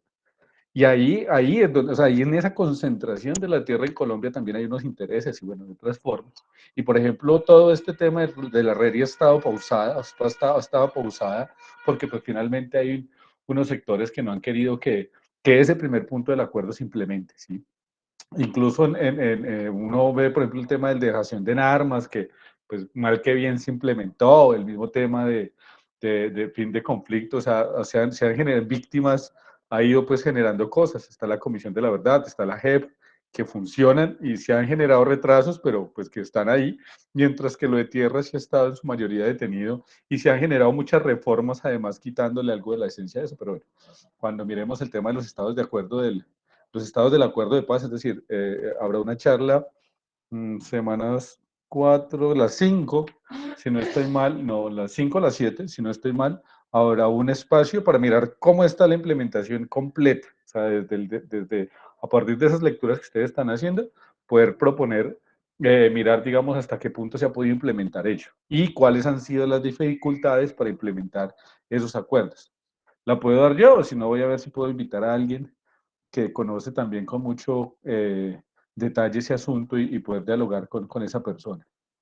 Entonces, bueno, ese es el tema ahí que quería pues como trabajar sobre esa parte de tierra. Felicitaciones a Milcar y Germain de nuevo, como a todos además, me he estado muy contento con estas exposiciones hoy. ¿Y quién? Creo alcanzamos a un grupo. ¿Quién se decide arriesgar para esta última exposición?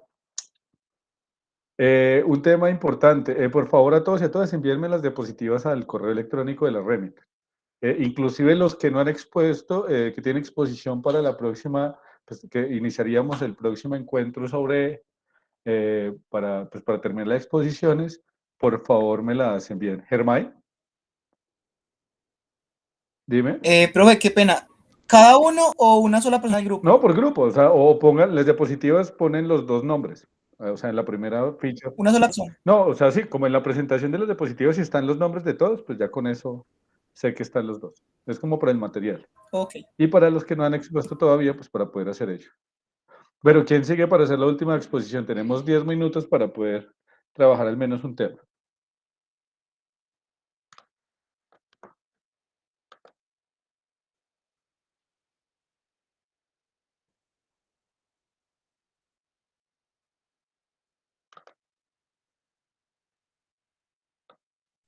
Profesor, lo quedamos nosotros.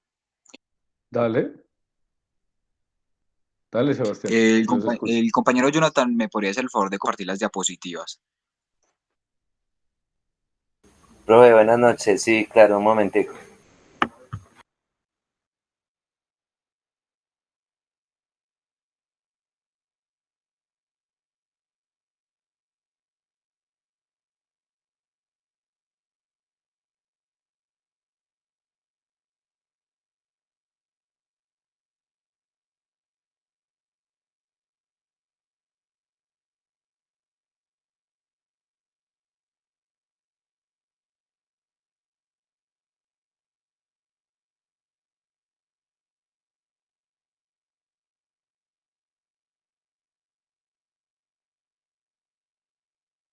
Pues usted solo. No, yo claro que es para la más adelante.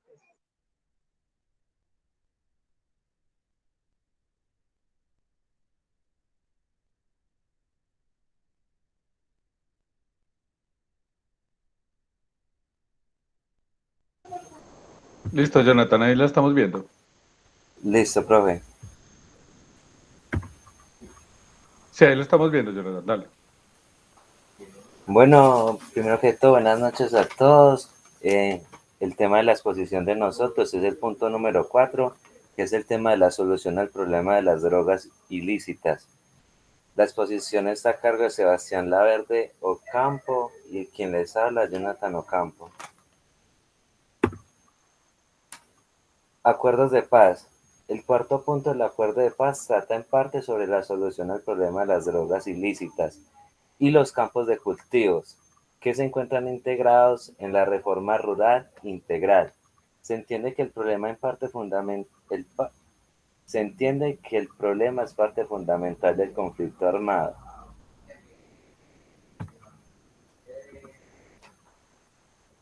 El punto sobre el tema de las drogas que se constituyó en el programa de sustitución, Programa Nacional Integral de Sustitución Voluntaria de Cultivos Ilícitos. La construcción de este proceso depende de la decisión de las comunidades de abandonar este tipo de cultivos y pasar hacia otras actividades económicas. La decisión es completamente de aquellas personas que dependen de esto y del Estado en apoyar todas las decisiones que se plantearon. Lo propuesto en el acuerdo de paz. En el cuarto punto, el acuerdo de paz tiene como prioridad tratar el tema de las drogas y estos cultivos. planteando para el consumo un problema de salud pública y para los cultivos un apoyo a los campesinos para el traslado de tipo de cultivos. Todo esto con la participación de las comunidades y del Estado, así como los integrantes de las FARC en su proceso de reincorporación a la comunidad. Aunque en el acuerdo del gobierno no renuncia a la erradicación forzada, se dejó clara como prioridad la sustitución voluntaria, que se realizó a través del Programa Nacional de Sustitución.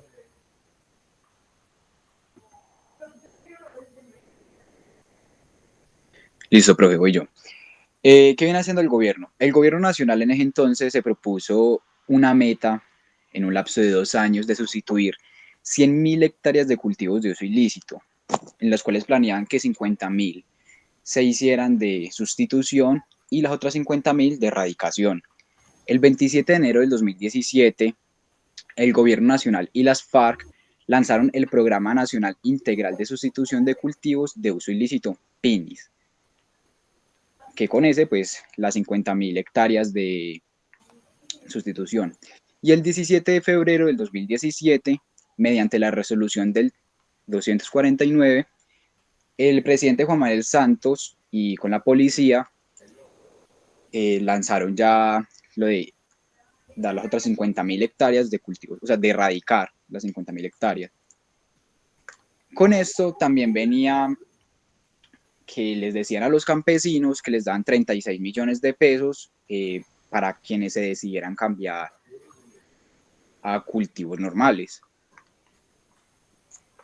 Pero con esto vinieron una serie de inconvenientes debido a que a la hora de desembolsar el dinero, no se desembolsaba por completo o simplemente no lo pagaban y llegaba el ejército y directamente sacaba a la gente de esos lugares. Podemos pasar. Los campesinos cultivadores de coca o coquicultores, pues eran esas personas aquellas que se encargaban de cultivar la coca. El 6 de mayo del 2017 se conformó la Coordinadora Departamental de Cultivadores de Coca, Amapola y Marihuana, bajo los delegados de 10 municipios. Pero 2 meses antes, el 22 de marzo del 2017, en el municipio de Valdivia, se realizó una reunión con organizaciones campesinas y con la participación de representantes de la Agencia Nacional de Sustitución de Cultivos de Uso Ilícito. Allí las organizaciones afirmaron que 172 veredas en 5 municipios de la región tienen que ver con esa problemática. Pero el gobierno lanzaba unos datos que decía que en el país hay aproximadamente unas 60.000 familias, que serían más de 500, 600 veredas, muchísimas más, que se veían involucradas en esto.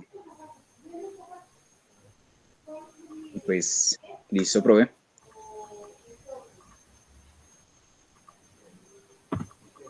Bueno, con el tema de cultivos ilícitos, bueno, todo el tema de lo que tiene que ver con drogas y narcotráfico es un tema complejo, amplio, o sea, tiene además una circunstancia, ¿no? Y es, digamos, también reconocer de pronto lo que se había dicho un poco cuando los compañeros expusieron las BACRIM, y es que las drogas han impactado de una manera muy fuerte lo que tiene que ver el conflicto armado en Colombia. O sea, es decir, si lo que hemos hablado en los 2 encuentros anteriores es casi explicar cómo ha habido una violencia mucho antes de que existieran guerrillas y cómo hubo guerrillas mucho antes de que existiera narcotráfico, no se puede negar que lo que tiene que ver con el narcotráfico ha generado unas formas de violencia en el país mucho más agudizadas.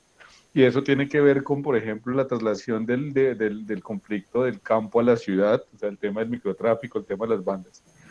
Y en ese sentido, el tema de ese punto ha permitido también reconocer eso, ¿no? O sea, reconocer cuál es el nivel de degradación que nosotros como nación hemos tenido sobre ello. Y también, eso sí, pensar finalmente que el problema del narcotráfico no es un problema del campesino que cultiva la coca.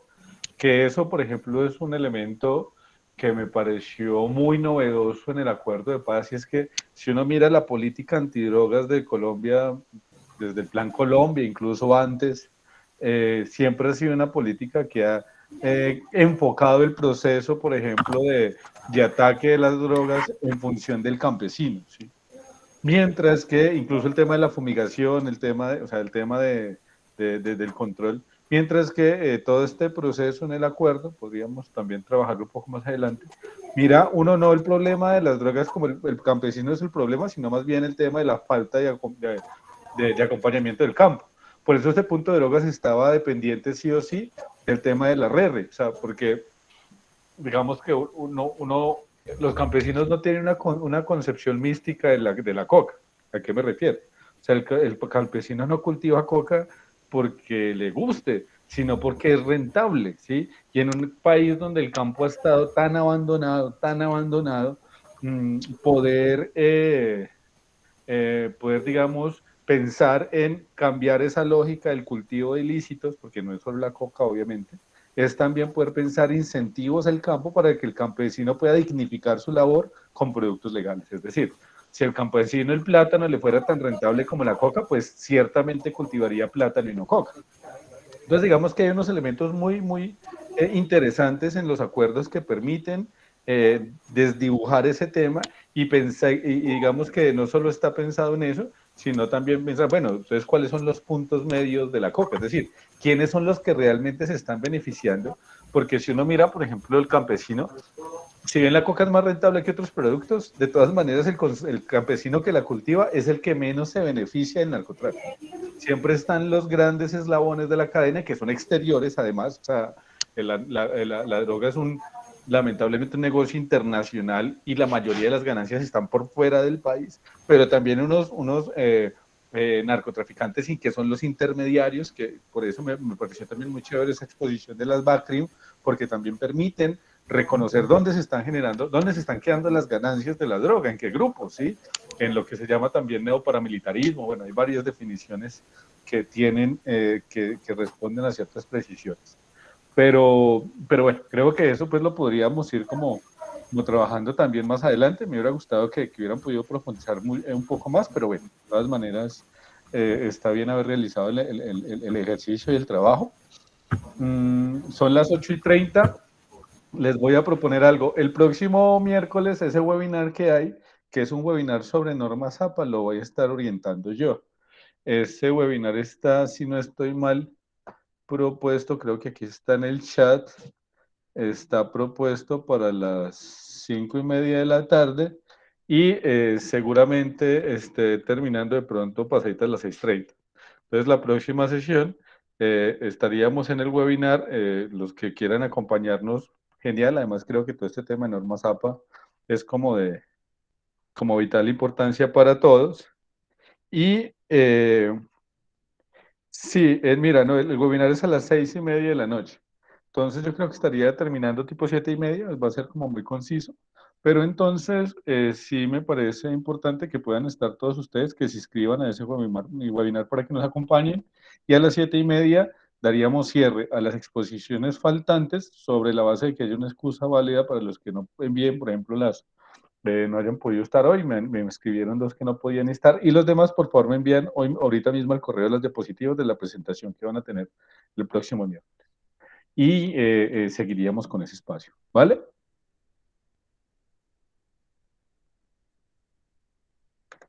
Listo, profe.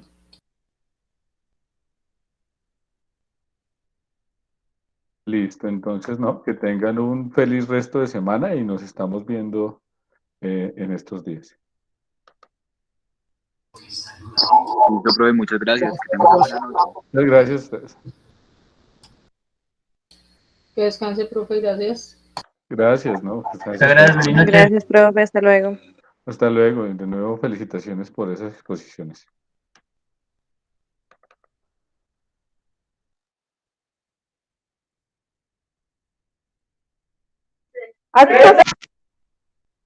¿Qué me ibas a decir, Valeria? Hasta luego, profe, muchas gracias. No, hasta luego.